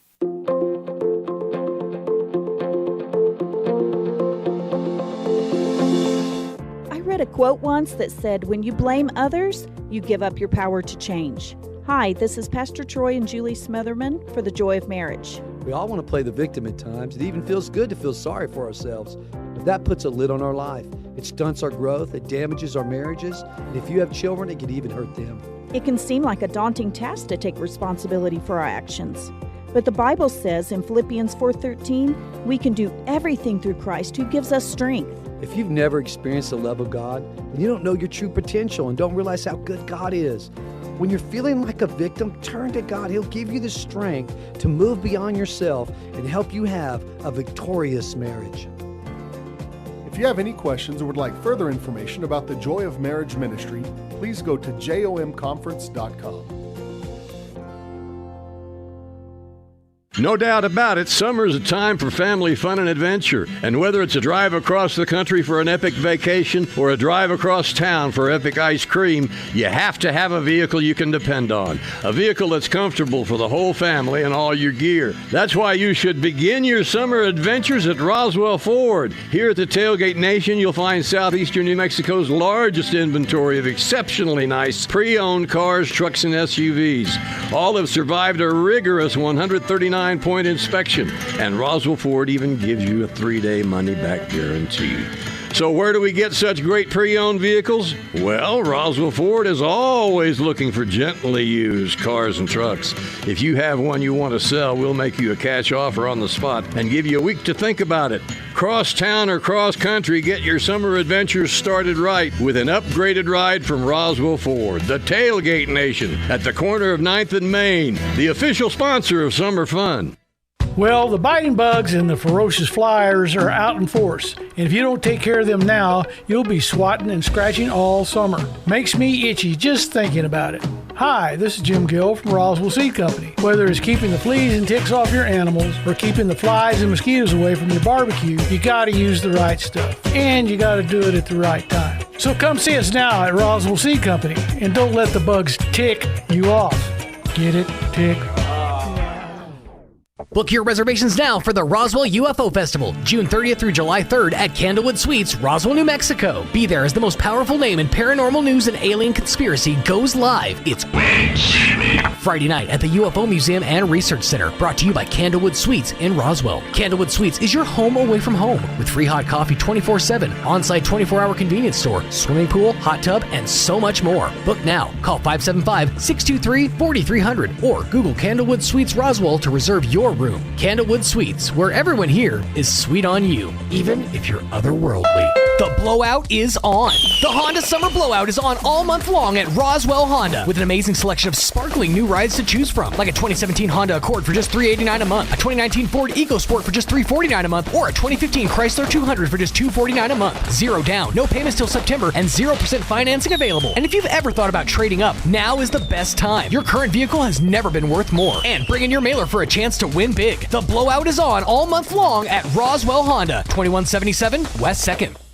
Roswell Skin Center and Dr. Committee are here to provide what you need for cosmetic dermatology, offering facials, peels, Botox, filler, and laser. Dr. Committee at Roswell Skin Center invites you to become a VIP member. Receive $50 off your first treatment. Sign up for rewards at roswellskin.com. Here's a Mornings with Mike Winters fun fact. Did you know you share your birthday with at least 9 million other people in the world? Your birthday isn't feeling so special now, is it? Here's Mike Winters. And good morning. It is 21 minutes after 8 o'clock, and joining us in studio this morning from Main Street Roswell, Anthea Wright back with us. Good morning. Good morning. How are you doing today? Doing good. Good deal. So you look calm. That's good. Yes. And we're days away from UFO Festival, and you still got all your hair. It's not gray or falling out or nothing. No. I think things are going good, right? Yes. Well, yeah, we're here. It's UFO Festival week. It's happening. Beginning the end of this week here, there's going to be a bunch of people in town, locals. We want you to come down to the downtown corridor of Roswell here and enjoy the fun that's going to be happening this weekend. There's going to be a lot here. So there's some differences a little bit as far as times than it may be used to. One of the big ones we definitely want to make sure, because we know a lot of people love to enjoy to come out and participate, is the UFO Festival Parade. It is a new time this year. It's Saturday morning. So if you're planning to head out Saturday night to see the parade, you're going to be really disappointed. Really disappointed. So we want to get everyone out. But it is still going to be very good. It's going to be an awesome parade. It's just, instead of you having to stay up later, you get to, when you get up in the morning, go have breakfast and stuff, and then, find a spot downtown and maybe get a meal, and then maybe get involved with the costume contest. Is it the pet one? The pet one's in the morning there. So you could actually get there early, enjoy that, and then you're perfectly set up for the parade right afterwards here. But good news, if you want to be in the parade, like as a parade entrant, not just you showing up and standing there. If you have a float or you want to be you still have time. Yes. You still have time. We can get what's like the absolute latest you guys can take entries? Is it like Thursday, Friday, or is it like tomorrow? Or? I would say Thursday. Okay. Good deal. So if you got a couple days, but please don't wait. If you know you're going to do it, let's get them entry, and that way, because it does take a little time for the organizers to put the layout together, making sure there's enough room in the setup area for all the floats to be parked there until the parade's ready to start and things like that. So there's a lot of moving parts, literally and figuratively. Correct. Here. And so please sign up early here. But if you want to participate, you still can. Tell everybody the theme and everything for this year's parade, or at least the entrance of the theme is Close Encounters of the Roswell Kind. I gotcha.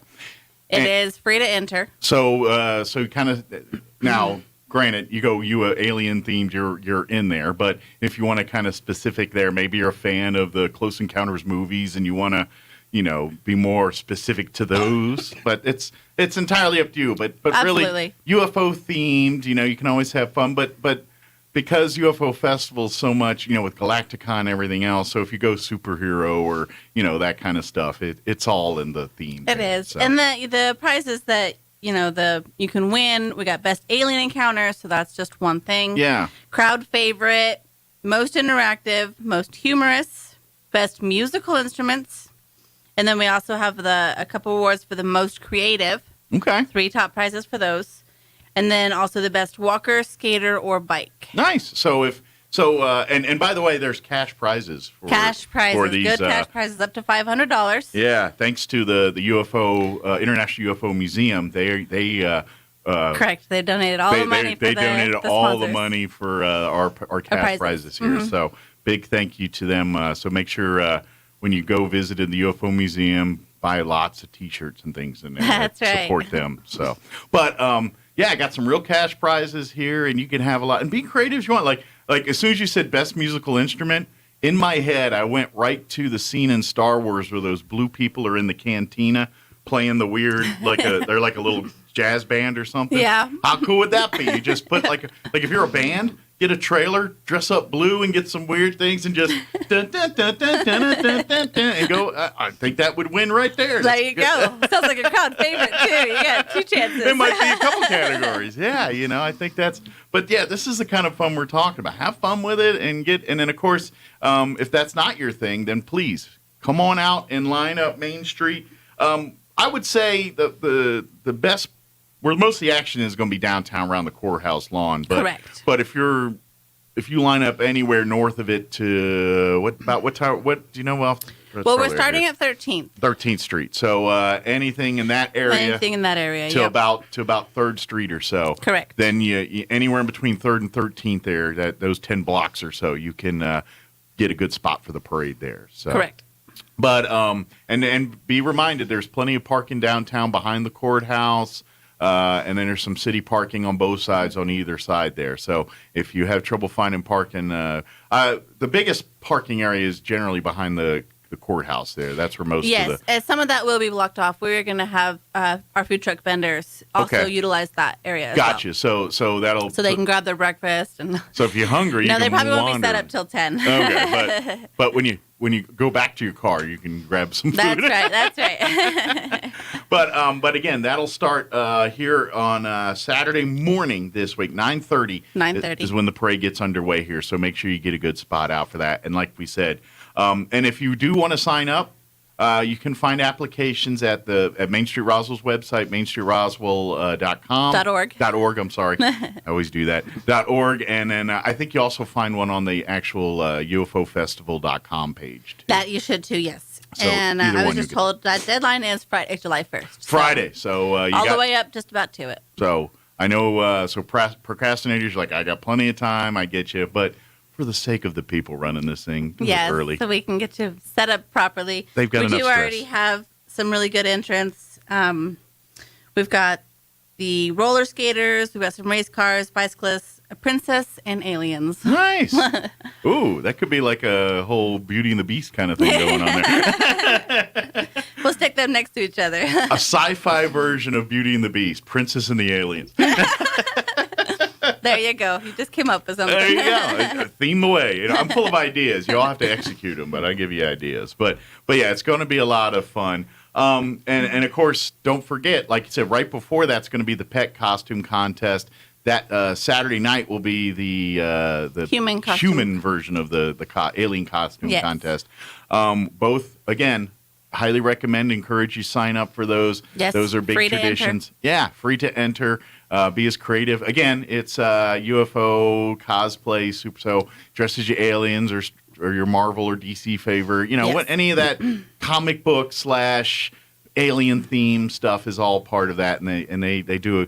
It's a lot of fun. Go even if you don't have a pet to put in the costume contest, get out there and early and just watch it. Like if you love pets, it's because it's funny. You see dogs wearing goofy costumes, walking funny, and and they're all. Yeah, I think we've had a goat out there before. Yeah, and they're not always dogs either. Sometimes it's animals that come from the ranch, not necessarily your house.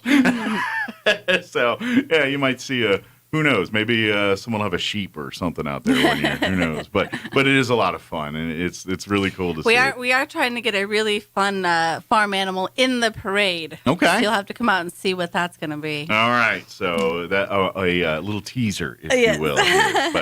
But yeah, it's a lot of fun. It's just bring the family out, have the kids come out, and then like I said, if you want to participate, dress up your dogs, your cats. As long as your pets, can be in public. Then we're good to go. Yeah, we don't want to stress them out too much. Yeah, something that and of course it's going to be Saturday morning. It's probably going to be hot because it's summer.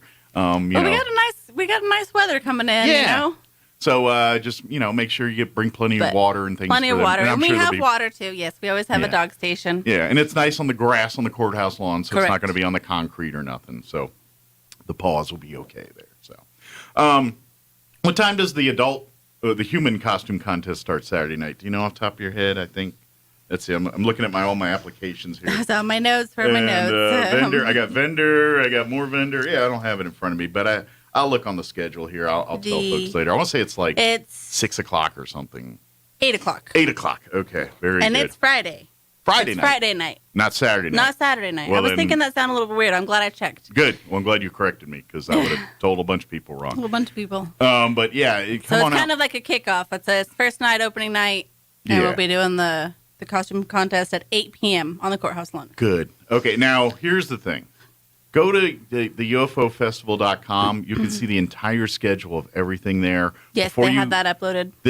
Over the next day or two, kind of go to the website, maybe print that off, or at least kind of look at it. And that way you can kind of plan accordingly. Hey, I want to make sure I go to this, and this, and that way you can see the schedule, where it's at, when it's at, and what you need to bring or what you need to do to be a part of it. So, absolutely. Yeah. So, but and there's a lot. I know we always talk about UFO Festival and how it brings a lot of folks from outside, and that is, but really we want the locals to come and be a part of it. And I really think the Main Street side is kind of more local centric, I think. We want to invite as many businesses, but really I think most of the people that participate, like in the costume contest and certainly the parade, are local Chavez County local folks here. Yes, absolutely. Yeah, so we want to make sure we get as many out there so when our visitors do come, they'll be like, man, that was a big parade. That was a cool parade. That was really cool, and so this is our community's portion of the show here that we got to put on display for our visitors and things like that. So come be a part of it. Come out and enjoy the parade. Come and participate in the parade. Come participate in the costume contests. Come participate in the passport program. That's something that really that's for everyone. I mean, yeah, we want our out of town visitors to come and visit some of our shops, but it's as much as a local to learn what's in your own backyard type thing, because the whole point of the passport program is to kind of take you around and see different businesses that are available in the Main Street corridor that's correct. You may or may not even realize are there sometimes, because we walk or drive downtown sometimes, or walk and we go to our destinations, but we put blinders on. You're like, I didn't know we had that shop there. It's been there 3 years. Oh, dang. Yeah, memory driving. I do that a lot. Like, where am I going? So use the passport program as a chance to win some exclusive swag, but at the same time, learn about some of your opportunities here in the Main Street corridor. So. Yeah, and it's a lot of fun, and it's really good for the kids to kind of go and look. Of course, you must be over 18 to participate, but the kids enjoy looking for the hidden item. Do it as a family. Yes. You may be like you as the parent can get the prize and you give it to the kids, and unless some adults are like, no, that's our swag bags are definitely ranged in age. We got a little bit of everything. Good deal. So, but one of a kind that we have special order for the event. But get your kids involved as a family if you want to Yes. kind of do it like a scavenger hunt style thing and make them go with you to find the stuff. It's a lot of fun. Yeah, it absolutely is. And then while you're there, you're like, all right, keep looking for the thing. I'm going to check out these pots and pans. I'm going to check out these shirts over here, whatever. Yep. kind of thing. But and for that, what you guys need to do is, and you can go anytime during the UFO Festival, is you'll find on the Chaves County Courthouse lawn, the Main Street Roswell will have a tent or a little pavilion there set up. And you can go there and you can sign up for the passport program. If you have any questions or need information about stuff, that it's there for that and all those kind of things. But if you want to sign up for the passport program, if you have any other questions about anything that's going on during UFO Festival, that's going to be a good place for you to go and ask those questions and, of course, sign up for your and then, of course, once you completed your filling out your passport, bring it back to that same area to get your swag. Correct. Correct. Your sweet, which, by the way, is sweet exclusive UFO Festival collectibles that you cannot get in any other way, shape, or form except for by participating in the passport That's program. correct. So it's exclusive collectibles for the UFO Festival. And if you did not know, UFO Festival, like how like Balloon Fiesta people collect pins and all that, like you'll see like Steve Stucker on TV during Balloon Festival, he's got 8 gazillion pins on. UFO Festival's like that too for some folks, and a lot of people collect every year the official pins, or there's the passport program's been going on for years now. Yes. And so they've been doing this so there's people that collect those and nothing but those, and you can't get them anywhere else unless someone wills them to you or something. So it really, there is that whole side to the UFO Festival that people don't realize. It's that, like Steve Stucker and the pin collecting and all of that side. So if you want to get into that, or you're into it, or know people are into, sign up for the passport program and get and accidentally learn about all kinds of cool stuff and get the exclusive pins and things of the UFO Festival. Yeah, and again, it's free to participate. Yeah, everything we do, we want to just get you exposed to it. Yeah, come out and see it. Don't forget that everything's going to be with UFO Festival, with the stuff that Main Street's doing, with what the city's doing, with what the museum is doing, and Galacticon as well. All of that. Everything's going to be kind of really from the convention center on to downtown. That's kind of the main part for all of the UFO Festival this year. So you can really kind of do it all there by just park downtown, and you can, if you don't mind walking 10 blocks or so, which, we do it all the time, just go down there and you walk up and down the blocks there and, go hit the convention center when you're ready to cool off for a little bit. When you're ready to go do some more shopping, you can head downtown to the businesses and all that good stuff. Yeah, absolutely. Yeah, and of course, there's going to be all kinds of stuff going on during the street and things. You know how the street will be open. Correct. It'll be open to traffic. It's not going to be closed like it used to be. But there's still going to be. Just 4th and 5th on both sides of Main. Yeah, so it'll be kind of those side streets there. Yes. Where all the walk-in, and you'll see like the alien guys on stilts and all the things you see at UFO Festival. Yes, so. We are having Robotron come out at night. So Friday night, Saturday night, they'll be out. The guys on stilts that are all lit up. Okay. Yeah, and I hear they're doing a couple cool things, like the city with drone shows and all kinds of stuff. Yes. So again, go to the UFOfestival.com website, and you can see everything on tap for UFO Festival, including the Main Street Roswell stuff, the city stuff, the museum stuff, and Galacticon stuff as well, too. Yep. So there together. It's all there. I know we talked last week, volunteers. Could always use volunteers to help man boost, to get water to wherever it needs to making sure, people are set up where they need to be set up, all the little logistics stuff. Yes, everything little and also big, we got, but volunteers. Gotcha. So Definitely come out and help, or call the Main Street office, or My cell, I think it's on the vendor applications on the Okay. website. You guys can get a hold of me. Okay. Yeah, and like you can always do like and don't hesitate to shoot messages to Main Street Roswell's Facebook or anything Absolutely. like that. Yeah, we That's- check that very often. We have Yeah. a couple of us on there, so answers get. That might be the quickest way to in a It pinch, really just- probably would be. Just shoot a message that say, "Hey, I heard on the radio. I want to be a volunteer. Who do I need to talk to?" And you'll probably get a message from, if not somebody, a couple somebodies, and they'll That's say, "Hey." we take care of it. and we'll get you on there. But and by the way, you know, being part of the team does have its perks and privileges, and you know, like we were talking about the passport collectibles and things like that. You know, the volunteers get swag and stuff. Yes, you know, they do. T-shirts and things for volunteering their time. So if you want another opportunity to get more collectibles, you know, volunteer some time, There you and go. and then you're part of the deal, and you're official, and you get all that good stuff, and then you have fun too. 'Cause that's Yes. a lot of work, but it's a lot of fun. Love work. What else did we want to? Is there anything other facet we wanted to cover as far as? I know we got vendors. I know if you do want to be a vendor, there's not many spaces left, but there is a couple spaces, right? Correct. For folks that want to be a vendor at this year's, like we said last week, because we're this late in the game, you have to already have your city licenses approved and all that, because at this point it's too. It's too late to apply. Yeah, it takes Yes. too long, too late to apply for that. So Mhm. if you already have those city licenses and want to set up as a vendor at this year's UFO Festival for Main Street, please reach out to Main Street today. Yes. But there's only maybe a couple slots left. So That's right. So, but we're about full. But we can squeeze you in.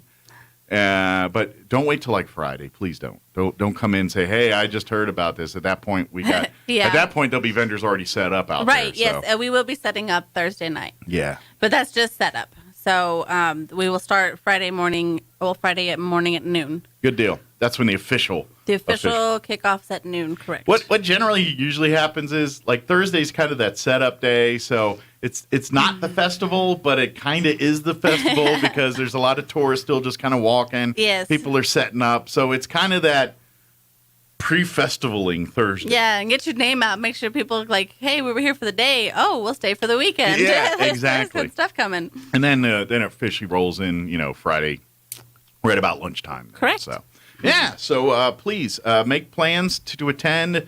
Now's the time to start planning your schedules and itineraries for the weekend, what you want to do, and catch whether it's catching the concerts and things or catching some of the Main Street costume contest or all of the above. You can go to UFOfestival.com to get that information. MainStreetRoswell.com for anything. .org. I keep doing that. MainStreetRoswell.org. We'll get you. MainStreetRoswell.org. If I keep doing it wrong enough, people remember. But Yeah, right. but anyway, use that if you want to get applications to be a vendor. If you want to be in the alien or pet costume contests. If you want to be a part of the parade, you'll find all of the entry forms there at MainStreetRoswell.org.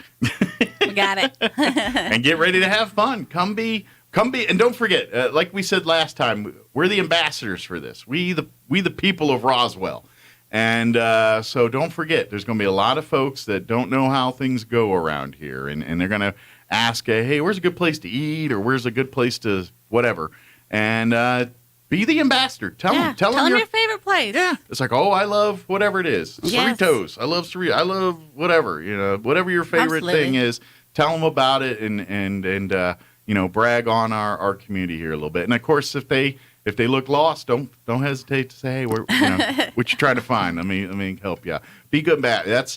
I'm telling you, I hear more people talk about, like everyone, people like, oh, it was fun, got to see this, but I hear more people like from out of town, like see reviews and stuff saying that people were very friendly. I talked to this couple and they were so nice enough to put us onto this. And that's great. I hear that so many times, and that's the kind of stuff that we can't sell, or you know what I mean. That's the X factor, and so we the community are the X factor at UFO Festival. So be a good X factor and be the ambassador and show them and brag on your town a little bit and show them the things to do. And when they say, what's there to do? I'm tired of alien stuff. Then take them to the zoo or point them to the museum or the Historical Society or Bottomless Lake. or Bottomless Lake or Bitter Lake or any of these places There's a lot that we have around here for them to enjoy. Yeah, So, fully enjoy. yeah, absolutely. So remind them of that. And then, of course, you have any questions or you want to get more involved as a volunteer, reach out to Main Street Roswell, probably via the Facebook page is probably the most efficient way to do that. And get ready to come have some fun this weekend and just enjoy this UFO festival. It should be, I think it's going to be a lot of fun. There's going to be a lot of cool 75th stuff. anniversary, there's a lot planned. Absolutely. And then don't forget the Galacticon stuff, too. While you're over at the convention center there, about half the building, I think, is going to be the panels, speakers, mainly from the museum, but the other half is all Galacticon with their panel speakers, their different workshops, and, of course, vending booths and all that kind of stuff. And then the film festival, too, is part of that, which is actually at Galaxy 8. You can get your tickets there, but if you want to see their film festival, which is like all day of film shorts and everything else, and go out to Galaxy 8. But you can get your tickets for that at the convention center. Oh, very nice. But that's all part of Galacticon, Yes. too. So all of that's this weekend. And, of course, Planetarium's got to have shows. It's literally everywhere. The city, the Main Street, it's all going on. So Yep, we're ready for a busy weekend. Yeah. And again, any questions about anything regarding the passport program, the parade, or the costume or pet costume contest, any of those, reach out to Main Street Roswell. Either go to the website, mainstreetroswell.org, ufofestival.com, or shoot a message out to Main Street Roswell's Facebook page.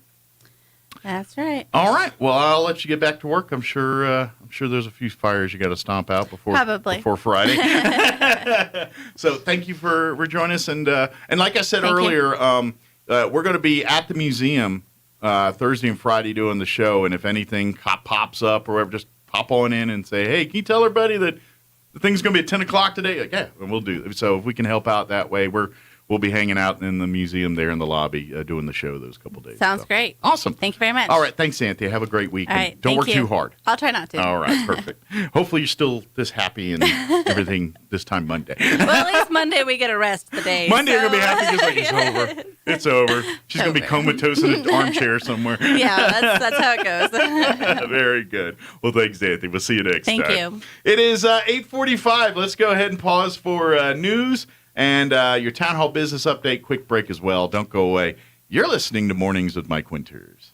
Now for a Pecos Valley news update. I'm Jared Cirillo. Thanks for joining us this hour. Here's a look at what we are following. New details on the flooding that ravaged southeast New Mexico. We first reported yesterday, especially in the Roswell area. Several homes were inundated on the north side of the city. National Weather Service meteorologists said as much as 3 inches of rain fell on Roswell in a very short amount of time, and that caused a flash flood warning to be issued. At this point, though, we've heard of no injuries caused by the flooding.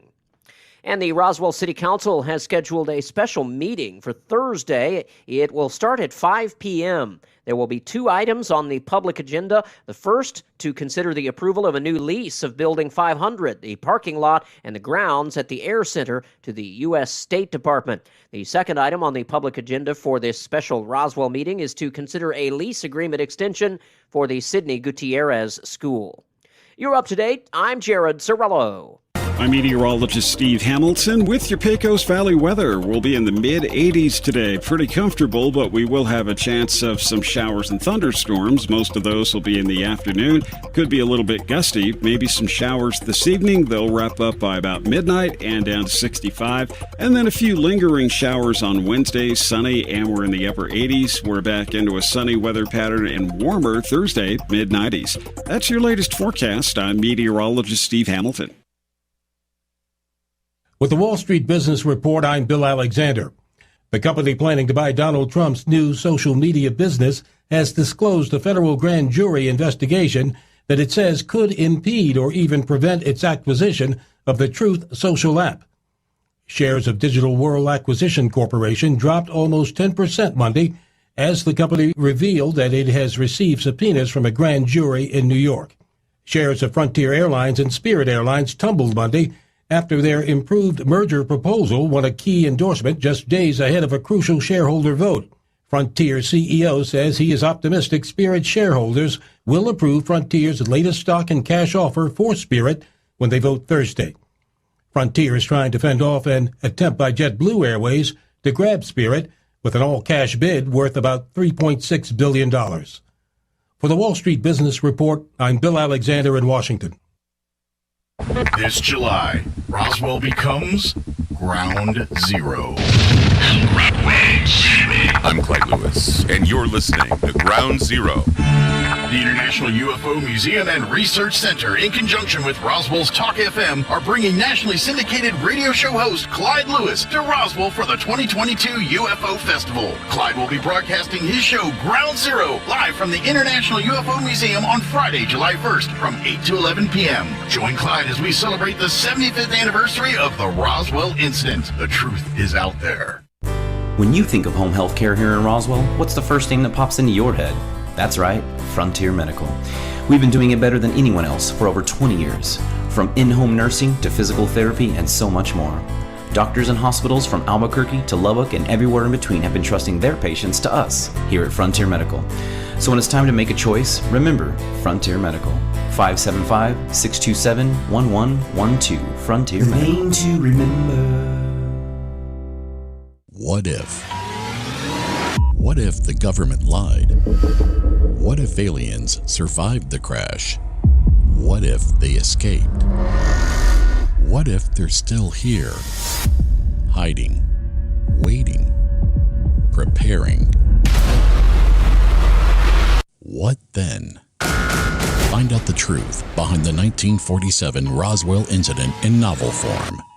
TheVetrixSeries.com. Wakefield Oil Express has the highest quality service in Roswell with a 17-point full-service oil change that includes a full wash and vacuum at their car wash. You won't find a better deal. They also offer full synthetic oil changes, fuel and cabin filter replacements, and will even check your battery. Their tunnel wash isn't afraid of dirty vehicles. They have the best value wash in town with free vacuums. They even offer wash passes that can be used for multiple vehicles. Next time you need your oil changed, go to the fast and efficient Wakefield Oil Express and let them earn your business. 3204 North Main, Roswell. When you can't be home, make your space feel more like home with Candlewood Suites, Roswell, New Mexico, featuring extended stay rooms, complete with kitchenettes in a quiet area, plus plenty of great amenities, including free hot coffee 24/7 and the Candlewood Cupboard 24-hour convenience store, plus the Candlewood Gym and free laundry facilities. Cool off in the outdoor pool, complete with hot tub, and enjoy the outdoor gazebo and grills. And the Candlewood Lending Locker for stuff you couldn't pack, like crock pots, board games, and more. Call 575-623-4300 to find out more. Candlewood Suites, where everyone here is sweet on you. Your home away from home. It's the first day of the first grade, and she found a new best friend. It's a laid-back Sunday afternoon you wish would never end. The homemade taste of Bluebell and good friends gathered round. The good old days are being made right now. Some things sound so good you can almost taste it. Like Bluebell Strawberry Lemonade Ice Cream. Delicious strawberry ice cream swirled with lemonade sherbet and sprinkled with lemon-flavored flakes. It's better than you can imagine. The good old days are being made right now. The good old days are being made right now. Look for Bluebell ice cream at Walmart Supercenters. Time for the 86th Annual Lee County Fair and PRCA Rodeo, July 29th through August 6th at the Lee County Fairgrounds. This year, it's all about honoring our heritage. Come enjoy the Arts and Crafts Showcase, the Carnival, Extreme Bulls event, the PRCA Rodeo, the livestock shows, commercial vendors, and some of the best fair food in the state. And of course, the concert series with Ramon Ayala y sus Bravos del Norte La Leyenda, Friday, July 29th at 7 p.m. Tuesday, August 2nd, Randall King takes the stage at 9:30. Mirror, mirror on the wall. Wednesday, August 3rd, it's Zach Williams at 9:30. He's a chain breaker. Thursday, August 4th, don't miss the Randy Rogers Band at 9:30. Friday, August 5th, it's Joe Nichols at 9:30. Yeah, tequila makes her clothes fall off. And Cody Johnson on Saturday, August 6th at 9:30. Admission is free Sunday, Monday, and Wednesday all day, and every day before 5. $10 for adults, kids 6 to 12, $5, and 5 and under are free. More info at leecountyfair.net. See you at the Lee County Fair, July 29th through August 6th at the Lee County Fairgrounds.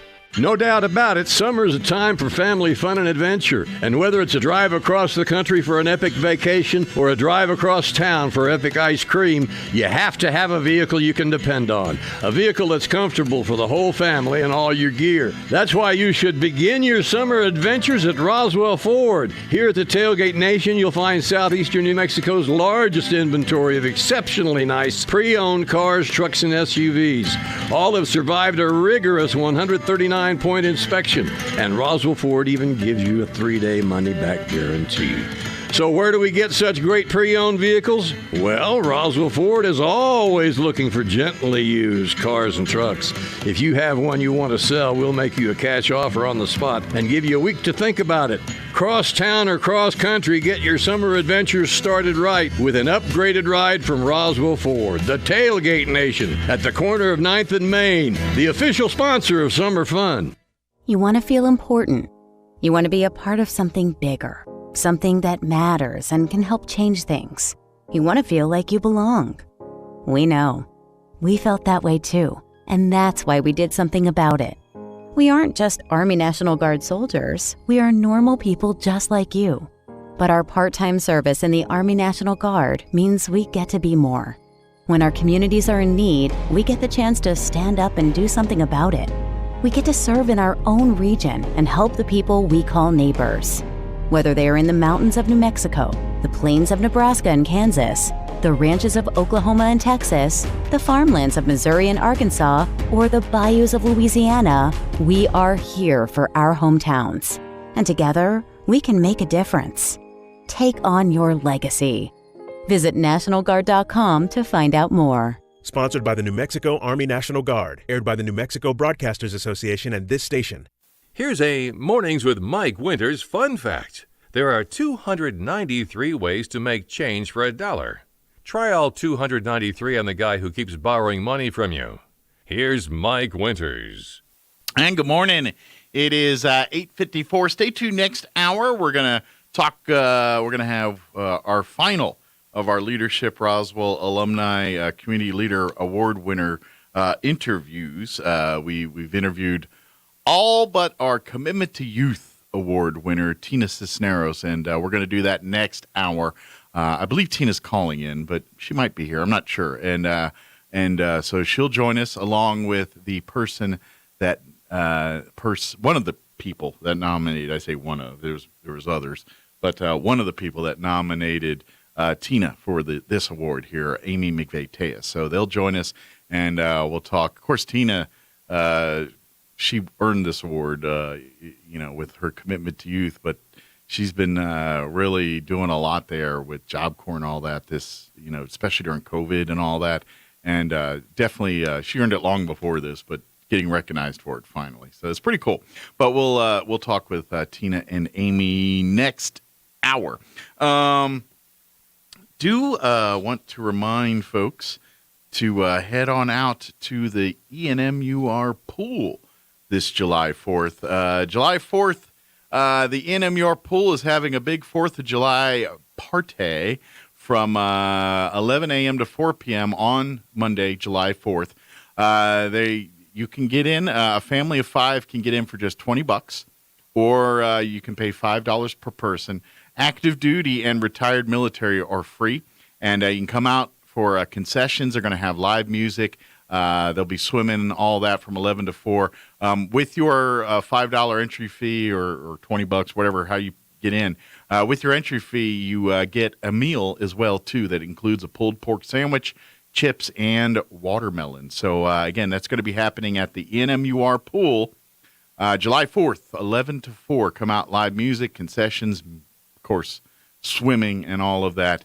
$20 for a family of 5. Or $5 per person, active and retired military get in free. If you have any questions or want more information about this event, or if you want to learn about reserving the pool, maybe in the evenings there from 6 to 10, you can reserve the pool and rent it there for your own little events or just for you to swim in. Because there's no, you always say you can reserve it for a party, but I'm like, what if you just want to swim in the pool by yourself for an hour or two? there's no law saying, I'm going to reserve it and do that. Whatever you want to do you. But anyway, to do that and have questions about that, reach out to the ENMUR pool at 575-624-7305. Again, that's 575-624-7305. So it should be a lot of fun. And, of course, the pool is now open 7 days a week from 10 to 11 every day for lap swimming, and then from 11 to 5 for open swimming. Cost is just $5 to swim there all day. And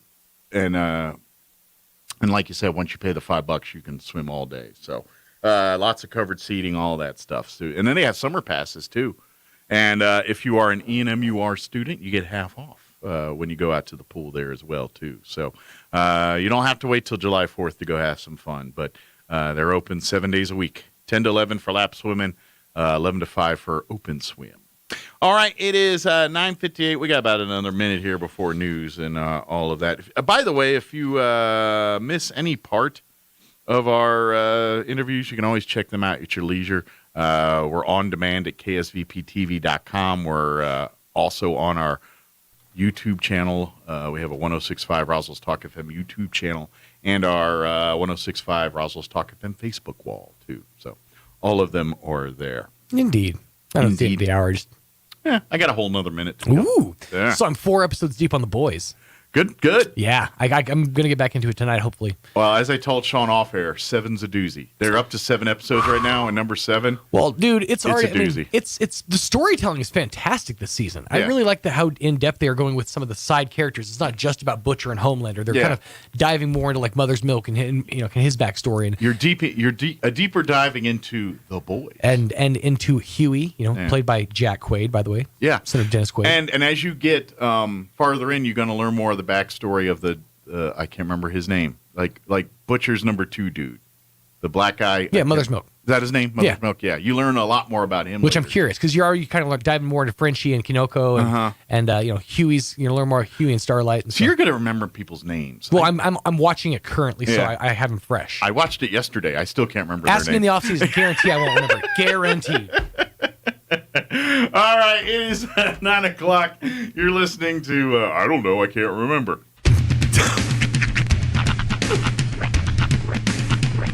Why did it load up the next hour?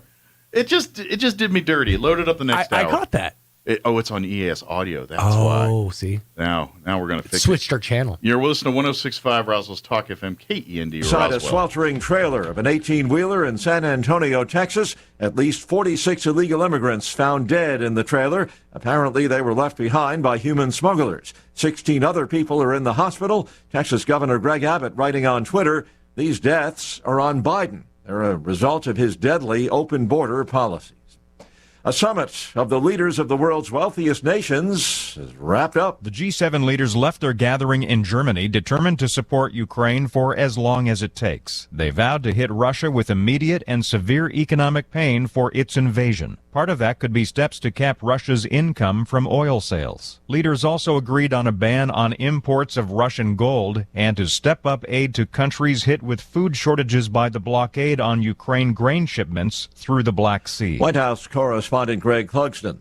Her name is Cassidy Hutchinson, former Trump White House aide, the mystery guest, who will be appearing today at a last-minute hearing of the January 6th committee. Hutchinson has already provided a wealth of information to the committee, sitting with its investigators over the course of 3 separate interviews. It was a taped deposition from Hutchinson that the committee used to detail which Republican lawmakers had sought pardons from Mr. Trump. It was her testimony that indicated that Meadows had been warned about the potential violence on January 6th.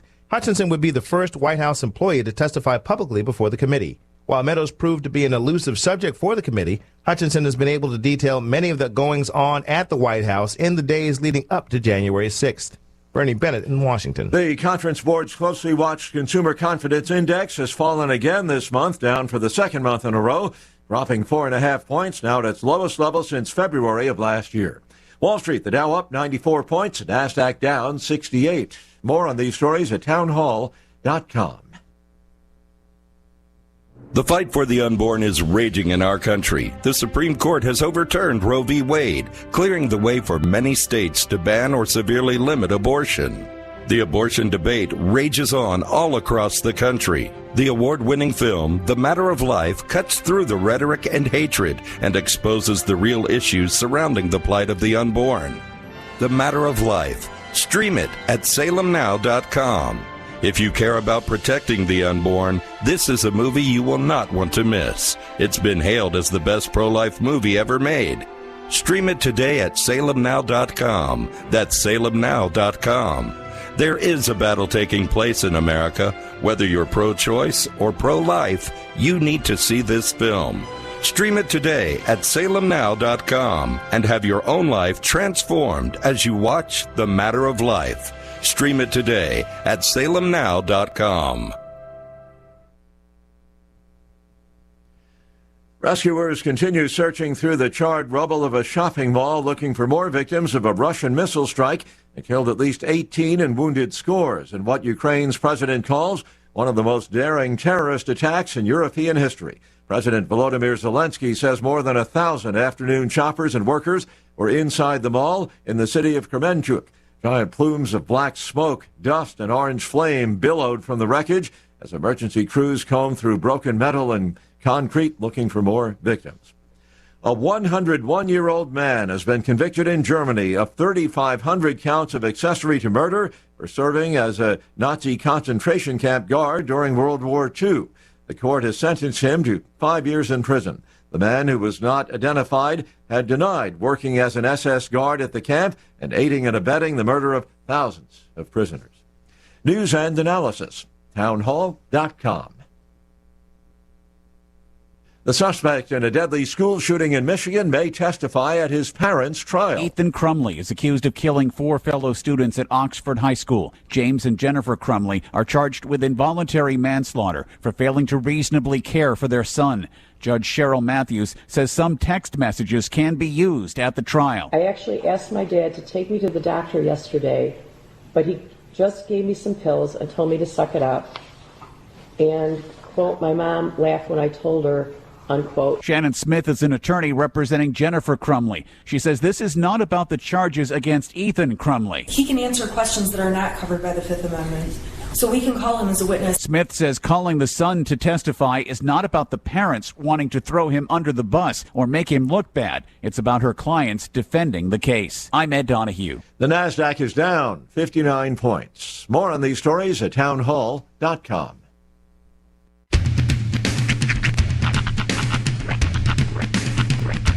What in the wide, wide world of sports is going on here? I promise you, whatever scum did this, not one man on this force will rest for 1 minute until he's behind bars. Now let's grab a bite to eat. Yeah, come on. I feel the hot wind on my shoulder and the touch of a world that is older. I hit the switch and check the number. I leave it on and then I slumber. I hear the rhythm ringing through it. Flamenco guitar and cumbia music. I hear the talking of the DJ. The travel listen, what does he say? I'm on a Mexican radio. I'm on a Mexican radio. Broadcasting live from high atop the J.P. White Building in downtown Roswell, New Mexico. It's Mornings with Mike Winters on 106.5 Roswell's Talk FM. Is that what I sound like when I talk? Now, here's your host, Mike Winters. And good morning. It is 6 minutes after 9 o'clock. Welcome to hour number 3. Tres Inviernos. Mornings with Mike Winters right here on 106.5 Roswell's Talk FM. Happy Tuesday, everybody. Hope your day's going well. Yes. Swimmingly. If you will. I will. I can't wait. We're moments away. From Ghislaine Maxwell. I know it's Ghislaine, but her sentencing is coming up. Yeah, they're showing on the Fox app here. We're gonna find out what Ghislaine's looking at as far as like jail time goes. If of course she makes it to sentencing. Could, yeah. Saying. We got eyes on Ghislaine. Right. Do I have an accidental suicide? Got eyeballs there. Yeah. Something. But yeah, they're I wait on pins and needles. Ow! God. Needle. Sorry. Speaking of that, whoever thought of a bed of nails is a good idea? Well, I mean, the power team.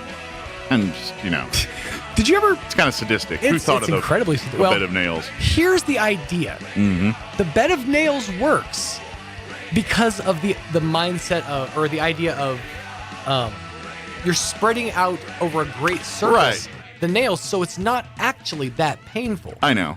If you had a bed with like 16 nails, that's gonna suck. But a bed with 1,000 nails, it's gonna be a rough sleep, but you can get through it. Other than magicians, what is it for?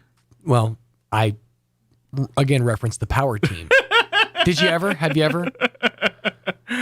Vaguely. When I was a kid, I remember they used to go around doing inspirational things. They didn't come to our town. They came to like 2 towns over to like Tishomingo. Yeah. Which, by the way, is the home of Blake Shelton. By the way, I think there's like 50 versions of power teams all over the country. Of course. Yeah. But our version, it was a life changer for me. I was like into feats of strength for a quick minute when I was a little kid, because like these dudes would come around, and for those who don't know, the power team, it was a group of Christian athletes, essentially strongmen, that would just do these feats of strength in the church and associate them with Bible verses. Yeah. But it was crazy stuff. Like the big one was, they started with the ripping phone books in half, and this is before like MythBusters showed how the trick to it. Yeah. So they're like, nah, and they just ripped phone books.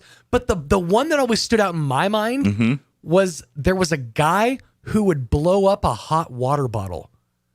You know those like the hot, like the hanging hot water? Yeah. He would blow one of those up until it exploded. Wow. That's impressive. That's some lungs. That's incredibly impressive. Yeah. There's always the dudes who would like break through the cinder blocks, but then the bed of nails was the other one. Yeah. There was a guy who would his thing was he would lay on a bed of nails and he would have cinder blocks put on top of him, and then they would them. break them. Yeah, on top of him.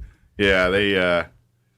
That's kind of the bit with the bed of nails is they always put stuff on you and then break it to make it show like. Oh man, as a kid, boy, dude, I was so in. I was like, I forever will believe. I guess I don't know. It's like it's 2022. People are still like amazed by that. Yeah. You know what I mean? I still remember this is how much of an impact the power team had on me growing up. And I wonder whatever happened to him, because you never hear about him today. To be honest, I think I did catch one like a year or so ago. Yeah. I saw something online about a power team going through somewhere. When I lose track of something for a long period of time, I was worried that there's going to be like a scandal that I didn't know about coming up, over the year, like a power team involved in 16, murder, suicide, or something like that. But it was a game changer for me growing up. I loved the power team. Did you watch The Righteous Gemstones on HBO Max? I started. I never really got into it. I wanted to, but there's 16 other things series I need to get through. Speaking of power team type stuff, the second season, there's a lot of that going on. Yeah. There's the youngest son, right? I can't remember actors' names or nothing, but he's the youngest son in the Gemstones. He's kind of famous. He does a bunch of stuff. But anyway, his buddy, who's the underwear dude that you see in the guy parading around in his underwear for Hanes or somebody right now. Right. He's in it. And he's his buddy, and they started some kind of like God strong team. They live on the house there, and so it's kind of funny. So you mentioned that. I'm like, well, they were kind of mocking it, but it was funny. Oh, the youngest son is Adam Devine. Adam Devine, thank you, that guy. Yeah, Adam Devine, and then the guy that's the Hanes underwear commercial dude now, or Hanes or Fruit Loom. Tony Caballero. Yeah, whatever. He's like doing some like Zen underwear thing in the commercials now. I definitely want to check it out. I mean, I've heard a lot of, and I feel like it's going to hit close to home because I was raised Southern Baptist, so I feel like I went to a lot of the. So where we used to go to summer camp as a kid was this place in Oklahoma called Falls Creek. Okay. It's a beautiful. We went back the last time I went to Oklahoma. It's still just absolutely gorgeous. It's up in the mountains, up in the Arbuckle Mountains. It's just like, flowing, rivers. There's the waterfalls and stuff. But right in the middle, and it was always like, 100 degrees with 80% relative humidity. We were dying out there. But we would have every single day tabernacle, which it was this big gigantic gazebo, and it was never finished. They never put the walls up. It was just the roof, and we'd gather there every day. All the camps, like all the different churches, like they would have. The counties would have their own bunkhouses. So we had the Marshall County, because that's where Medill was, Marshall County bunkhouse. And so we'd come from our bunkhouses or whatever activities we were doing to Tabernacle for, our 2 hours worship session. So like I have vivid memories of like, Tabernacle and like, the call ups at the end, and all that and or altar calls and all those, vivid memories of that stuff. So I feel like it might like trigger something. Okay. Like loosen some this like, in the back of my head that like I didn't want to remember. So you did all the church camps. I did scout camps. Right. So I was going to Boy Scout camps as a kid doing all that. Yeah, while you were off scouting, I was doing mission trips and weird stuff like that. Okay. Probably a lot of the same stuff. Just... No. I was a clown. Oh. Like literally I was a clown. They would put me in big pants and put pies in my face because I was good at making kids laugh, and I was that guy. I've always been that guy. That's the thing. Yeah. I just figured out how to make a career out of it. Well, when I worked at the camp, I used to have to dress up in not just clown, but because we do campfires once a week, and we'd entertain. Usually, they do 2 campfires each week. The first campfire was put on by the staff, and we did a bunch of funny skits. And then at the end of the week, the kids would put on the campfire, and we would like do songs and stuff, but they were in charge of doing skits and things. And then, but like the first one, and that was always a big deal because our skits were supposed to be, a little better, a little more better prepared. Like you guys actually put some time into it. Yeah. They're not called skits at that point. They're called dramas. Yeah. But anyway, so yeah, I'd done all of that where I dressed up in, all kinds of weird things and been subjugated to various pies and faces and whatever, swung off ropes into the water, whatever, various things. There's a lot of those weird things about Falls Creek. Like there's one tree in the middle of the camp that was the gum tree. And I went back and it's still there for generations upon generations. People have just stuck their gum on this tree. Interesting. And it's just got layers and layers of God only knows how many people's gum. Literally, God knows. It's his camp. Well, and isn't some part of gum something off of trees they make? There's actually it's a gum. There's gum trees, and that's where gum comes from. I have no idea. This isn't one of those trees. It's just a tree that people just decided one day. It's kind of like in Europe. There's I don't know if it's France or Italy or one of those countries. They've got the like Key Bridge or something like that. Yeah, some wall in some place, and people put their gum, and it's like literally hundreds of years of gum sitting on this wall. Seen that. And you're like, all right, kind of like it was basically like our Wailing Wall, but for Hubba Bubba. Kind of like Jim Morrison's grave. From the Doors, like people. I was gonna say like G.G. Allen's grave. But no, not that. No. Well, how people kind of, as homage to Jim Morrison, they like deface the grave. Which is G.G. Allen, but they do a lot worse to G.G. Allen's grave. Yeah.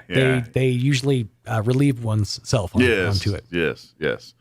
Imagine, because I've watched the documentary on Jimmy Savile now.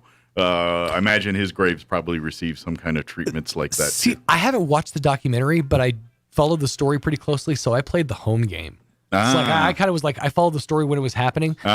It's sort of like the whole Gary Glitter thing, how it just kind of came out of nowhere, and then all of a sudden he was just a pariah. Yeah. But his happened after he passed. Yeah, he died before everyone realized he was a creepo. But yeah. But anyway, let's move on.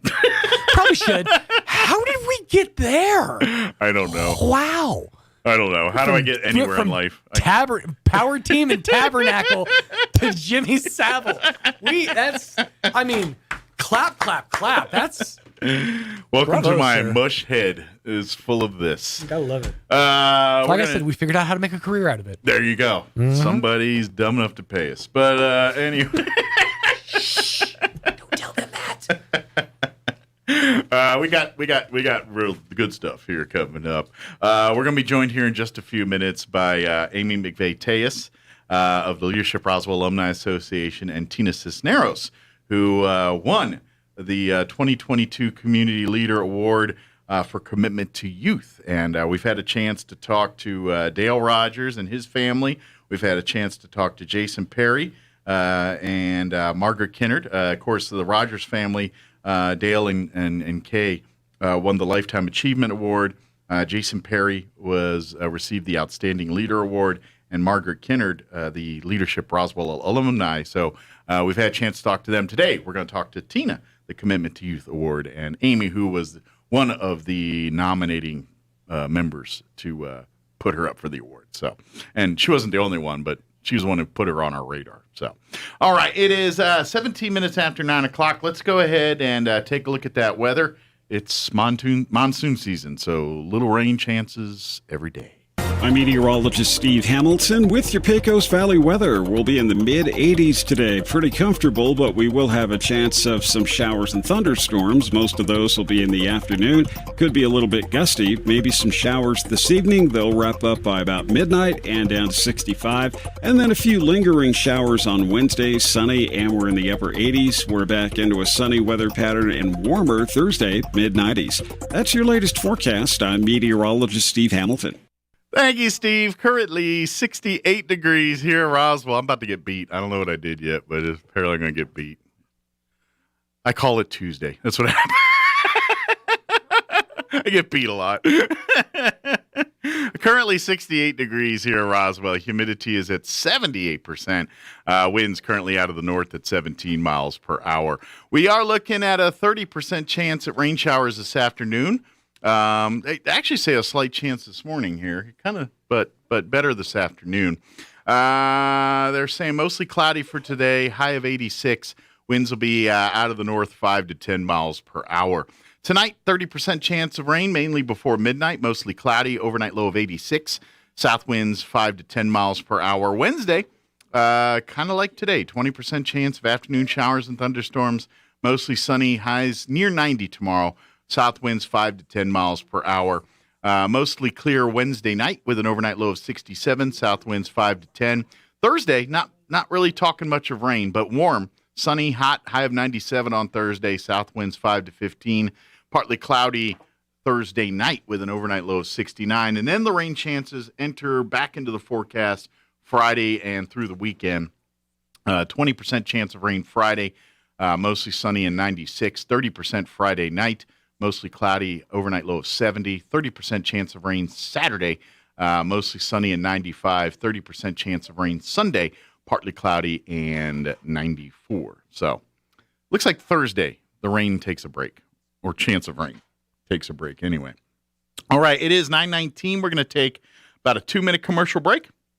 I'm going to get beat, and then on the other side, we're going to talk with Amy McVeigh-Tejas and Tina Cisneros, our Commitment to Youth. Oh, is that where I screwed up? That's where I screwed up. I'm sorry. I knew that's where I screwed up. I got a lot of stuff rolling around in there. Sorry. I said the wrong organization earlier, so that's my fault. I will take my beating. We'll be back. Don't go away. Oh! Shooters, get ready. The H.F. Sinclair Charity Freedom Clay Shoot is set for Saturday, July 16th at the Eddy County Shooting Range. Deadline to register is July 11th. 1 in 4 shooters win, with one winner drawn from each team. There's a big silent auction and fantastic prizes. A shotgun, rifles, pistols, coolers, smokers, and more. All shooters receive a gift and lunch, Friday night lights, and 5 stand shoot. Plus a cookout is optional. Register online at artesiachamber.com. All proceeds benefit local Boy Scouts and community impact programs. Time for the 86th Annual Lee County Fair and PRCA Rodeo, July 29th through August 6th at the Lee County Fairgrounds. This year, it's all about honoring our heritage. Come enjoy the Arts and Crafts Showcase, the Carnival, Extreme Bulls event, the PRCA Rodeo, the livestock shows, commercial vendors, and some of the best fair food in the state. And of course, the concert series with Ramon Ayala y sus Bravos del Norte La Leyenda, Friday, July 29th at 7 p.m. Tuesday, August 2nd, Randall King takes the stage at 9:30. Mirror on the wall. Wednesday, August 3rd, it's Zach Williams at 9:30. Thursday, August 4th, don't miss the Randy Rogers Band at 9:30. Friday, August 5th, it's Joe Nichols at 9:30. Yeah, tequila makes her clothes fall off. And Cody Johnson on Saturday, August 6th at 9:30. Admission is free Sunday, Monday, and Wednesday all day, and every day before 5. $10 for adults, kids 6 to 12, $5, and 5 and under are free. More info at leecountyfair.net. See you at the Lee County Fair, July 29th through August 6th at the Lee County Fairgrounds. This lot is hot. The summer of savings is on all month long at Roswell Nissan with scorching savings on a fresh lineup of amazing vehicles like a 2018 Nissan Altima for just $319 a month, a 2015 GMC Terrain for just $269 a month, or a 2016 Jeep Cherokee for just $209 a month. 0 down, no payments till August, and top dollar for your trade. And bring in your mailer for the chance to play Lucky Lotto and win cash. The summer of savings on now at Roswell Nissan, 2111 West 2nd, or shop online 24/7 at roswellnissan.com. Here's a Mornings with Mike Winters fun fact. The U.S. Treasury once considered producing donut-shaped coins. They instead decided to go with coin-shaped donuts. Here's Mike Winters. That didn't play out too well. Good morning. It is 22 minutes after 9 o'clock. Now I know why I screwed up, but I'm not going to say why I screwed up. I'm going to let everyone else figure it out. There you go. Joining us in studio this morning from Leadership Roswell Alumni Association, Amy McVeigh-Tejas is here with us. And also joining us, the 2022 Community Leader Award winner for Commitment to Youth, Tina Cisneros. Good morning. Woo-hoo. How are you today? I'm doing great, thank you. I should probably tell you probably need to put, let's grab this mic and put it in front of you there. Is that better? Yeah, now they can hear you better. I'm doing great. How are you? Good. Well, yeah, I did screw up earlier. I said something wrong. That's why I did it. So I got my beatings and we're good to go. We left him, they use wet noodles so it wouldn't leave marks. Well, first off, congratulations. Thank I know you. this is you and the other award winners probably this wasn't even on your radar, thinking about it or talking about it. You're just keeping your nose to the grindstone, doing your thing, and then Amy shows up one day and saying, by the way, we got you an award. You couldn't have said it better. You couldn't have described it better, because that's exactly what happened. I forgot how that happened. Yeah. Exactly like that. That's but that speaks of the caliber of the people. You know what I mean? It's just like yourself, Jason, certainly the Rogers family, and of course Margaret. They all of them aren't doing this for awards and things. They literally they have a passion like yourself for what you do, and what you do for Youth Challenge here is a big deal, and that's and especially over the last 2-3 years here with COVID, where Youth Challenge was pretty much shut down. I mean, you couldn't. I mean, it was shut down officially, but I'm sure yourself and others were behind the scenes reaching out to people, staying connected, right? Keeping people on the radar, keeping these kids from falling through the cracks here a little bit. That's kind of and I imagine. That was weird. They second the motion. Everybody's in celebration now. All over. That was weird. I was just like, I was paused for thinking my next thing, and all of a sudden, but anyway, that kind of threw. But it's one of those things where your job got incrementally harder. Definitely. Because you couldn't. I mean, it's not that your day job wasn't easy to begin with, because I mean, it's a hard job to help. Get these kids, to a better place, but it's very hard when you can't do it the way you guys, they can't come in, you can't sit in a classroom setting, they can't do any of the activities in person, but these kids don't stop growing, they don't stop maturing. That's happening regardless of what's going on in the world. So it doesn't matter if you can't see these kids or can't be with these kids. Still need these things to go, and so. Yourself and the staff at Youth Challenge, I mean, that was a Herculean thing. So I think you deserved this award long before COVID, but COVID kind of put it on people's radar, I think. You know what I mean?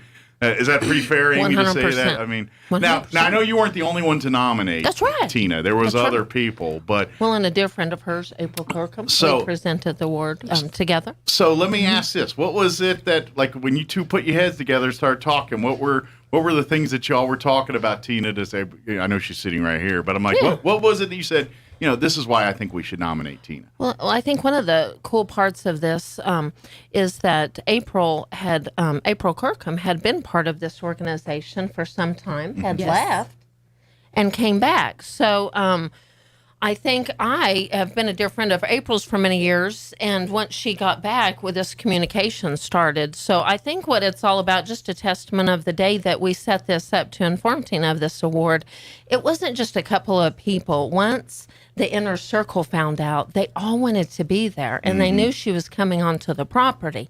And I think another important part of this is she's no different than I. When we get an award like this, and I was the recipient last year, it's not about me getting the award last year. It's having the opportunity to pay it forward, if you will, and kind of pass the baton to someone I believe that's much more deserving than I. But it's important to say that we would love to consider ourselves a team. I've had the privilege of, if it was not for Character Counts in Travis County, I probably wouldn't.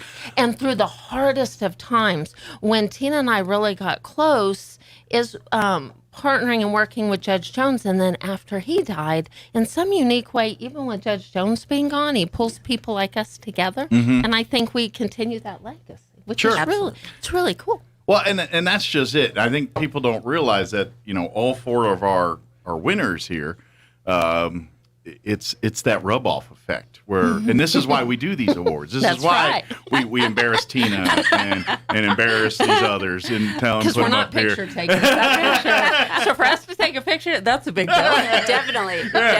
My staff knows I'm not about taking pictures. And y'all know I'm not. So. Well, and I'm the one who doesn't mind. I'm the ugliest dude in the room here. So what's going on? But anyway, but in some aspects, we do this because there's going to be the next people, the people in Youth Challenge, the people that were sitting in the audience last week, people that read the paper or hear these interviews.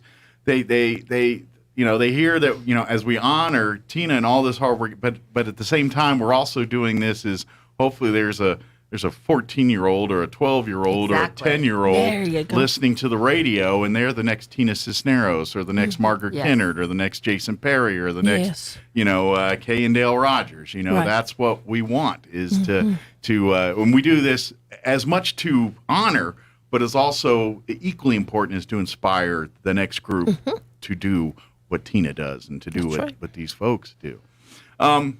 I got to ask for you, obviously working, it's got to be nice to get back to somewhat normal now with Youth Challenge, right? You're seeing kids' faces again and actually people in the same room and doing actual Youth Challenge, what the Academy is there for. I mean, that's got to be nice to do at least most of those things again. Yes. I'm not a phone person. I'm not a virtual person. I'm face-to-face. And so to me, I don't like teleworking. I want us to be all in the building and have cadets and business as usual. Absolutely. That's the way it works. Well, and let's face it, because the kids that are going through the Youth Challenge Academy, these are kids that they're all good kids, but we all learn different. We all come from a different place. So to be honest, some of the tactics that were used, like Zoom and all this, these kids probably it's not an effective way to get to them. You gotta get in the dirt with them. These are kids that they're gonna buy into someone that's side by side versus someone standing over them telling them. You know what I mean? Does that make sense? Absolutely. Even as an adult, it's hard to have that self-discipline to sit there in front of the computer, even in a Zoom meeting. Sure. And not get distracted. So, as teens, it's even more so. They're having difficulty learning, whether it's because traditional school isn't working for them or they were behind in credits. So they need that structure and that discipline to be able to pay attention and learn. So, absolutely. Yes, and I know part of, because Youth Challenge, it uses a military style of discipline and things. It's not Army boot camp, not even, it's way different. But there's some elements that are incorporated into that. And I know for that type of thing to work, it is that lead by example type mentality. So because these instructors, when they tell these kids, you need to do this, every single one of them will get in the dirt and do it with them. And that's the difference between, and you can't do that in a Zoom. You know what I mean? And so yeah, you're pushing the limits of these children, but you're going through it with them to say that you don't have to do this by yourself. And that's the message and it really sinks home better for these kids when you're in the room with them and you're doing it with them, not when you're talking about theory on a Zoom call. You know what I mean? Does that make sense? They'll just mute you or turn you off. Yeah, you know? Exactly. They're going to be into something that's more, interesting or something. And so it's so nice that these kids because let's face it, there's so much self-discipline required to navigate through Zoom. You're a lot of it's, parents are going to try to stay on task with your kids and everything, but at the end of the day, there's not a person in the room saying, all right, are you doing it now? No, you're not doing it now. Why are you not doing it now? And so you lose that element in Zoom. And trust me, my wife's a second grade teacher. She knows all about she had a kid. She had a kid. Real quick, I got to tell this. She had a kid who, I guess he was bored or something, and literally right in the middle of a group thing just stood up and dropped trout. Oh, my gosh. So she's like isolating them into the other room and like, whoa, and then they have a thing. And it's too late. You can't recover from that. No, absolutely not. Yeah. And so she had one of those during the Zoom weird too. So I understand. Well, fortunately, we haven't had that. But she's teaching second graders. So hopefully they're a little bit more mature by the time they come to you. So I'm curious, Tina, how did you end up at Utah? What brought you here? What was the path that got you there? So I was back in 2001. I was the GED instructor for ENMUR. Okay. Avon Wilson, who I know so many know, and was a dear friend to my family and a huge mentor. I was teaching GED classes for ABE and for Avon Wilson when she approached my husband, who was also a GED instructor, and said, they're bringing this program to Roswell, and it's for youth. And I said, I want to be a part of that. What about me? Okay. And so he started teaching 2001, and then so just shortly, I would go in and help him with his class, help tutor. Okay. And then, shortly after, just a few months later, she brought me in as a GED instructor, and here I am. And the rest is history. The rest is history. So I'm curious, what's your favorite aspect of the job? Like, what's the part? Because every job, every career, there's hard days and there's great days. It doesn't matter what you do for a living. There's always going to be those. But the great days are the days that make the bad ones get navigatable. You know what I mean? Yes. So for you, what's those moments like what's the payday for you? There's so many, but first of all, it's that the light bulb turning on as a GED instructor, as a when they get what education, you're trying to teach. Yes, when they're like, oh wow, I get it. The other thing is seeing them learn so much. We've had kids come in at a kindergarten level and get their high set or GED, in just 17 weeks, which is amazing. They didn't think they could. The other thing is just seeing the change. Gotcha. They walk in the first day and long hair and, sagging their jeans. Sure. Disrespectful, some of them, just, nah, and then at the end, it's like, yes, sir, no, sir, yes, ma'am, no, ma'am. They're invested. Yeah, exactly. Yeah. Exactly. That's awesome. So that's what it is. Yeah, it's to see that evolution of the students from day one to when they're, ready to graduate from the program. That's great. I think that's my favorite part of their ceremonies is during the awards ceremony is y'all do such a great job of putting that into a video, and they do that first picture. Yeah. And it's hard to put it into words, but y'all do such a phenomenal job of that trans. And you said something there that I think is when you talk about Youth Challenge or any like basic training, any of these style of environments, what makes them so awesome, and this is the part that, is hard and tough and, it's not for everybody. I get all that. But what makes it so great is what you said at the beginning. They come in, got a little bit of an attitude. They don't even think they're even capable of graduating this thing or even caring to, not really going. And then when you go into that environment and the discipline, and you really, at the end of the day, it's breaking it down to its lowest common denominator and then building it back up. Exactly. Slow. That's really at the end of the day what's going on. But because they have a little lack of confidence in their own abilities, and they all do, whether they mask it with an attitude or whatever, really they're trying to cover up something they're inadequate in. You know what I mean? So it gives them that, it puts that confidence back in them. Yes, there's discipline, there's demands on them, there's structure, there's all of those things. But what you're doing is once they start getting through these hurdles, they start believing in themselves. They start realizing that wasn't above my level. I am able to walk that mile or whatever it is that they're asking me to do at that particular moment. I can do that. And here's the other part. It's never alone, because they also teach that team concept. So when someone falters, the rest of the team is there to come and help them. And it teaches those lessons in a way that puts them in a stressed, it's by design. It's there to put you in a stressed situation, not a life-threatening situation, a stress situation, somewhere that it's not in their comfort zone, and they got to work together to fix that problem. And at the end of the day, that's kind of what Youth Challenge and all. I mean, yes, it's getting the GED and getting a career path, but the real problem we're fixing here is that ability to put confidence in yourself, the ability to work with others, and the ability to see things that aren't necessarily what you're used to, but can equally be helpful and effective, and seeing other ideas and seeing. I know I'm talking, I'm ranting, but to me, that's why it's so valuable, and this is why it's hard to have a Zoom meeting to do all this stuff. Exactly. But and that's why I think it's so great, because these are programs that really deal with kids that we call troubled kids or whatever. They just don't learn the same way. They didn't thrive in a classroom setting. They don't respond well to those types of teachings. Doesn't mean they're dumb or uneducated or not ability. They have all these. You have to present it in a way that they can understand it. And Youth Challenge does that in a way where you're dealing with attitudes, you're dealing with the walls that kids build up to protect themselves and to make sure that they're okay. You can use that to their advantage. Use it to, okay, now's the time to be tough. Now's the time to let your guard down a little bit. Now's the time to put your difference aside to get this here. Now, whatever the issues going on there, they learn the tools to do that. So when they graduate and whatever they go to, if they plan on going to college or plan on going right into the job force or whatever their future holds for them, they've got the tools to do that. Absolutely. And that's what's so great about the program and yourself and everyone that's involved with it. So I can see how that drew it to you. Oh, definitely. And I can't see myself doing anything else. You know, it's just it's rewarding. Sure.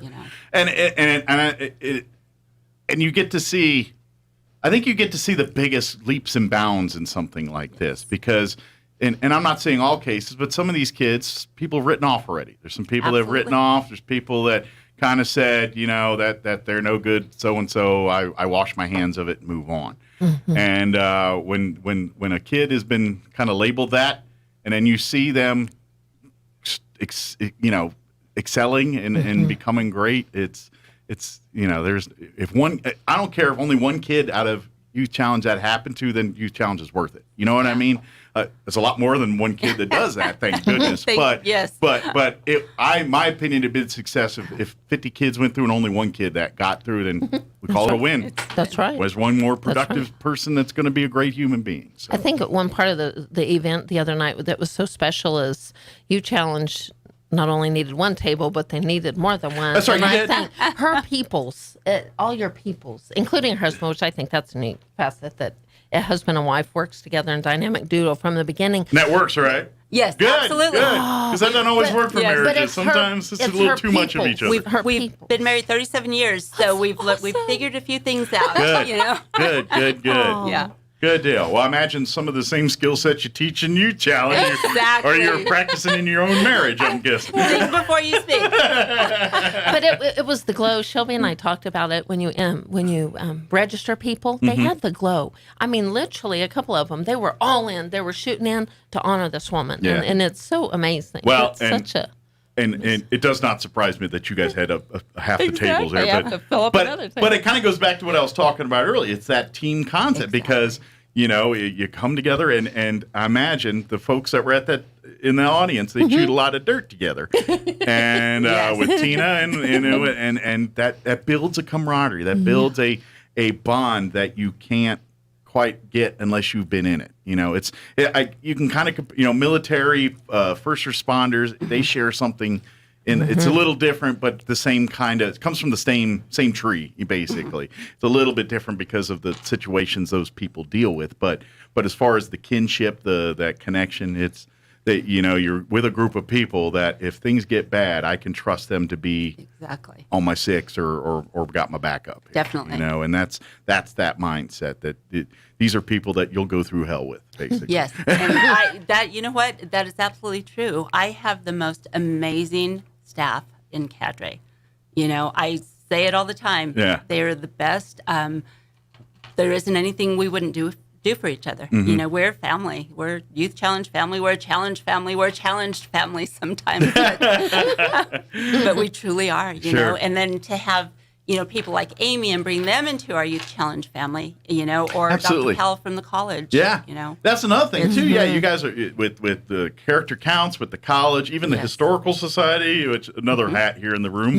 But yeah, it's all, it's separate but all connected. And they all have their own mission statements and but at the end of the day, the mission statements are close to the same with the exception they branch out into their, the various details in there where the historical side of their focus on preserving history, character counts is, instilling those qualities of character into our classrooms and everything else. And obviously the mission statement with Youth Challenges probably lines right up with those 6 pillars as well. Definitely. And maybe even add a couple more offshoot pillars as well, too. 5 or 6. Yeah. A few supporting pillars on the side there, right. too. That's right. But, that's great. So give us an update on Youth Challenge, where you're at right now. Are you guys getting ready, taking new classes soon? Or So we just graduated on Saturday. Okay. Yes, we have a 3-week, I want to say break, but it's not really a break because our recruiters are busy out there bringing in applications. We start back up on the 17th with a full class and hopefully without any type of COVID restrictions. Good deal. This will be our first class without any type of restrictions where we can bring in as many kids Hope it stays as that we way. want. Yeah. Yes. It is an election year, just saying. Yes. But things happen in election years, just saying. But we're going to think positive. Yes. That's right. Well, so it's exciting. So let me ask, is it too late to get in for this next No. class? There's still some room available? There's plenty of room. Well, I shouldn't say there's plenty of room, but there's plenty of time is what I Gotcha. I thought you were gonna say. There There's is plenty of time, and if you have that desire. What's probably the best way to start that project? Just reach out to Youth Challenge? Does the parent or the student or either one can do it? Either one. Okay. They can reach out to anybody there at the program. They can give us a call. Someone's always there during working hours. The other thing they can do is just go to our website, nmyca.net. Okay. The application is electronic. All they have to do is fill it out, and then they'll get a phone call within 24 hours during the week. Great. If they apply on the weekend, Monday they'll get a phone call from a recruiter. Excellent. I just had a question the other day, Tina. What's the age? Yeah, the somebody requirements. asked me. 16 to 18. 16 to 18. Yes, 16 day one. Excuse me. If they can turn 19 on the second day if they're 18, but on day one that they come into the program on the 17th, they have to be 16 to 18. When they sit in the classroom day one, they got to be 16 or 17. When they walk in our doors. Gotcha. Day one. So, is there any other prerequisites or requirements as far as what you can take and not take? Okay, so you can't have graduated from high school. Okay. No GED or high school diploma. No felony convictions or current charges. Okay. Youth Challenge has evolved to where it's not. In the beginning, we had more kids who were on probation. Anymore, we have this last class. We had, I think, 2 kids for very minor offenses, and that's all it can be. Okay. We can't take kids with anything more than maybe skipping school, truancy, something like that. Okay. Just minor, and typically we don't have any of those. Okay. The other thing is, let me see, 16 to 18 can't have graduated from high school, and no felony convictions or charges. So really, and really, that's the thing. And by the way, this isn't just for kids that are like that kind. Like if you're struggling in school, maybe it's just schoolwork's not working for you. Any struggle. We always assume, people assume it's kids with discipline issues, and that's really not just it here. No. If school's not working, if it just doesn't, it's not registering. Maybe that maybe it's a study issue or a lack of just a discipline or responsibility issue where they don't. It's not that they're bad; they just don't see the need to do homework and so they're not doing the assignments. Yes. So maybe Youth Challenge can help with the building up the skill sets that will help this child do those things or be motivated or understand why they need to do these. And it's not just local, right? No, it's throughout the state. Yeah, you got it. kids from all over the state All that come over. to Youth Challenge. Yes.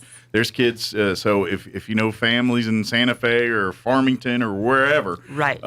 They too can sign up for this next class here, as long as they meet those requirements. Meet those requirements. 16 or 17, or before no longer not 18 by the time you day 2 of class there. Yes, you can be 19 day 1. Day 1 of Yes. class, yeah. Then you're good to go. And they have to volunteer to come. They can't be court ordered. Yeah, this is a strictly volunteer. Yes. This is it can't be ordered by their parents. It's not a scared straight program. No. That's what I want to tell people. This isn't like the kids going down the wrong path and we're going to scare them before this is none of that. You're not going to be spending time in jail, having inmates yell at them. None of that kind of stuff. It's not that kind of thing. This is it uses military style training where they get the instructors, make them do the military style where they, teaching the discipline, marching in formation, keeping all the and I'm telling you, for folks that have never been in the military, it's a tool they use to teach them to pay attention to detail.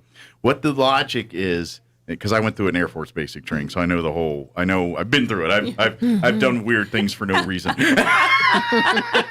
I've painted rocks when I was in the Air Force. Why? Who knows? Because some general wanted me to. Because he looks so much prettier. That's right. But the logic behind it is they want you to put as much focus and attention on a trivial task like folding a T-shirt. And if you can pay as much attention to detail into that, then they can trust you to pay as much attention to detail into $1 million piece of equipment or something that's much more responsible for. And it's all to get you in that mindset to do that, and it'll rub off the rest of your life. I haven't been through basics in the last 30 years. But to this day, there's weird things I still do. Like, you don't catch me walking around town with stuff in my right hand very often, just because you have to keep it free for saluting. Sure. So by default, I walk around with my backpacks and everything on my left. It's just because I'm used to having to keep this free for salute. But just weird.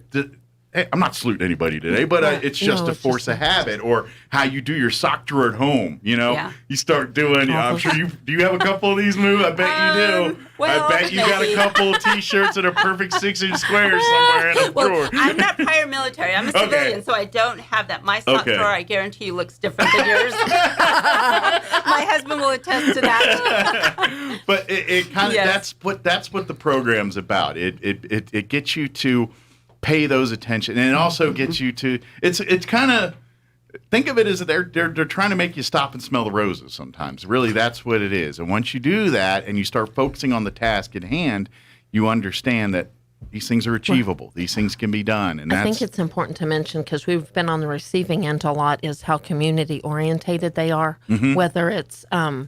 Whether it's serving, cleaning, they're always serving in the community. They're all over. Faithful servants throughout the community, whether it's holding the flag, and that was something else special. Thank you to New Mexico Youth Challenge Academy for bringing the color guard. Yeah, and how many times they bless it all over the community. Yeah, and whether it's picking up trash, whether it's they've helped us set up for the heritage dinners, and all of those fun things. I can't tell you how on the receiving end what a blessing it is. How community mind. They look sharp in the uniforms, too. I was kind of, it was funny because they had the masks on for COVID. Yes.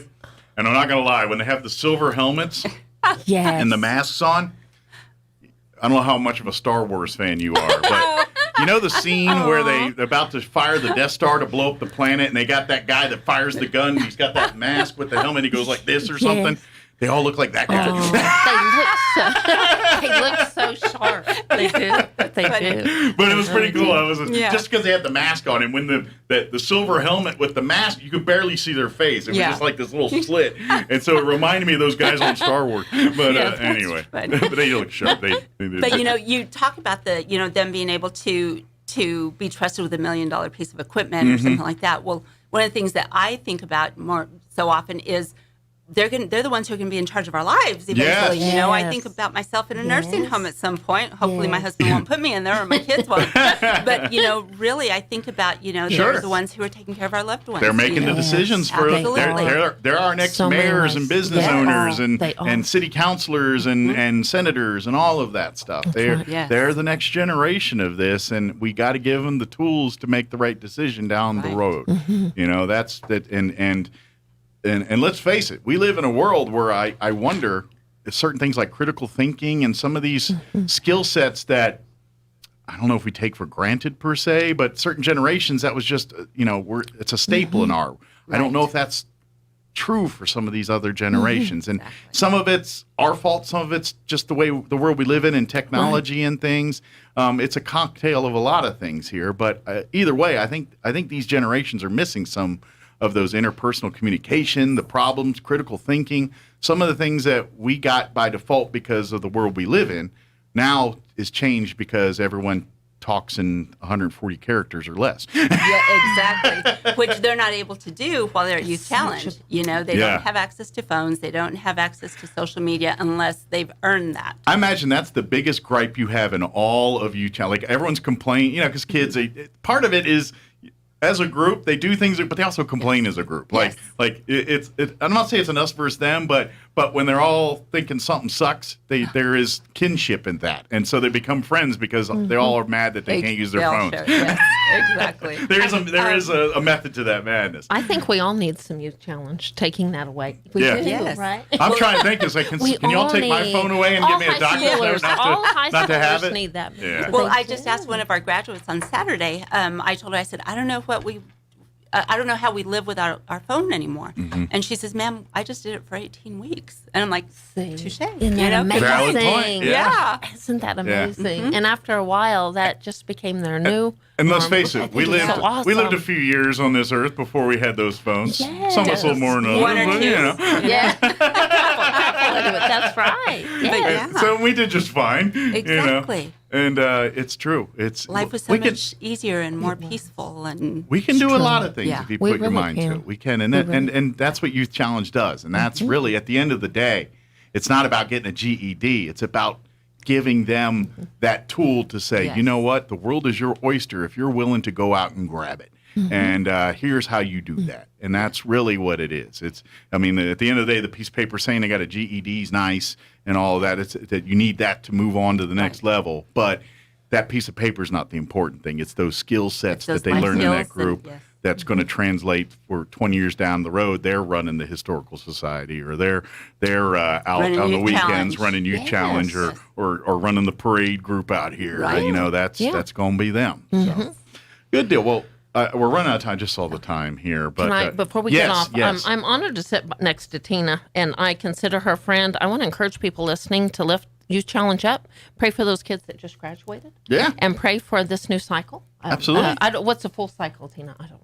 We're I hope looking to y'all bring are in full. 150 kids. Okay, let's pray for that, Okay. ladies and gentlemen. Let's pray for 150. But I want to just mention names of 4 amazing individuals that we at the Historical Society had the privilege of giving scholarships to. Yeah. And we pivoted, right? We pivoted. Couldn't hand them the award. But we did that through Zoom, and it was special. Jason Garcia and Jane Anglin, I bet they're both listening, were part of our committee, and we had others. But we were able to give 4 scholarships. A huge shout-out to Bryce and Matthew Parker that received a $500 scholarship, Alana Rose Vallejos, $500, and we had 2 amazing cadets receive a $1,000 scholarship. That's Phoenix Smith, and then Aiden Enrique. Nice. I don't know how to say his last name. Truga. Is it Truga? It's Archiaga Truga. Archiaga. Oh, cool. So shout out to them, and Yeah. I'm so Yes. thankful and honored to work with Tina and them doing. Do you know some of their plans after Youth Challenge? Have they shared a them couple with you? of them are going to the military. Okay. Yes. The other 2, I believe, are going to college. One's going to college here, and the other one back in Hobbs. And Miss Awesome. Tina, I Good for would be them. honored. We'll try to follow up with them, and when they get enlisted or something, maybe because we've had some of those our scholarship recipients on the radio. I'd love to get Yeah, one. get we them have, on. we have a Great. local one too. We have Yes. them. Yeah. So we'd love to get to hear from them. Yeah. I'm just thankful, and thank you, Tina, for allowing this to be. I mean, he's on our board too. We're just thankful to have a little part of this. Absolutely. A little part of Yeah. this greatness out there. At New Well, we Mexico UTEP. appreciate all of you and are truly, truly blessed to have you all. Well, and you're the reason why that you and the staff there Amen. at Youth Challenge. We congratulations Thank again. you. Thank you. I know you're going to be here. Just keep doing your thing, and I'm sure more awards should be coming down the road here. But look for next year here too. This is one I kind of want to use this as the pedestal for next year too, and say, this is something Leadership Roswell Alumni Association does every year. Yes. We finally got to do it the normal way this year, and that's a great thing. But we really honored 3 years of great people. You mentioned Jane Eglin earlier. No, she won last year as another. That's right. She outstanding award. Yeah, I think she was outstanding leader. outstanding. Yeah. And these are just year after year great people, and there's going to be another batch next year. That's and right. so That's right. please keep be on the lookout in the your batons need neighborhoods to and be passed on. at your meetings here, in your church groups, and at school. Be on the lookout for those people on the that are just lookout. kind of being above the rest out there. Maybe it's a commitment to youth person like Tina here. Maybe it's more of an overall person like Jason Perry. Maybe it's someone like the Rogers family have been The doing this long lifers. before you've been on this earth, and they've been doing this kind of That's stuff. right. That's the And I kind want to or encourage Margaret. That's I want to encourage people to get more involved with Youth Challenge. There's so Yeah. many ways you can get involved. Yes, we're always looking for mentors. okay. Our So cadets need mentors. like volunteers and things to come yes. out and work with the kids and things. Yes. Good. I'm glad to see that's available. Whether it's additional scholarship, their foundation, or just helpers, Okay. right? I Yeah, mean, and then we also partner with the Literacy Council, so they come out and tutor. Jane England is Miss one of Jane. our tutors. Miss Yeah. Jane's a tutor. So if anyone wants to help tutor, I'm sure they can reach out to the Yeah. Roswell Literacy Yeah, Literacy Council. Council does a lot of great That's work over awesome. there. I talk to them usually once a month or so too, and That's awesome. that's one of their big things right now is going over to Youth Challenge and Yes. talking with them. So, by the way, if you need help as an adult or anything, go reach out to them. They're ready and waiting for looking for folks. That's right. English as a second language, to citizenship, to your GED, So many. just to be more proficient reader, to get to a grade level that you're more appropriate to your age. They can help with all that free of charge, by Yes, the way. that's great. Good stuff. Well, thank you, man. Appreciate Thank it. you. Thank you, guys. Yay. As always, Thank you so thank you, much. Amy, for Thank you. putting Tina on our radar here. And That's you a and blessing. you were the other nominees. She wasn't the only one that nominated you, by That's the way. right. That's kind of usually a good clue. Like if Yes, more than one person nominates someone, then you're like, all right, maybe there's something to this one, But yeah, we do appreciate it, and I'm sure you're going to be doing this as long as they let you, and Yay. until you find the next big passion project. There. for you, Well, so. I've been here for 21 years, so I maybe the next big Those passion roots are pretty project planted is, right is- now. Is, Yeah. is retirement. Retirement. Not for a while. But please, by the way, real quick, want to mention the next class for Leadership Roswell is we're now taking applications. You can get them at the Chamber of Commerce. Actually, Amy brought some here to the brought some office, here. so if you want to pick one up here. And you can stop by the museum. Yeah, Stop by the museum's Circle got Side. We 'em. have copies. Deadline to get those in is July 31st. You got to turn them back into the Chamber of Commerce by close of business on the 31st. It does take a little time to fill this out, so don't just whip it out in 10 minutes and put it in. Take some time to think. They want to crack into your brain a little bit and get an idea how you think and things. So we picked the right 30 It's for a the lot next of fun. class here. So, Make time for absolutely. that. But Make time. come by here or the chamber and get an application. And if you're an alumni individual get involved with us, even if you haven't been for a while. Contact our alumni association to get more involved too. we got like over 30 years of them, so there should That's be enough right. of them. Come on. That's true. That's true. 30 We should times be the 30. biggest I don't know your board. math that well, but that's a lot of alumni. It is. That's right.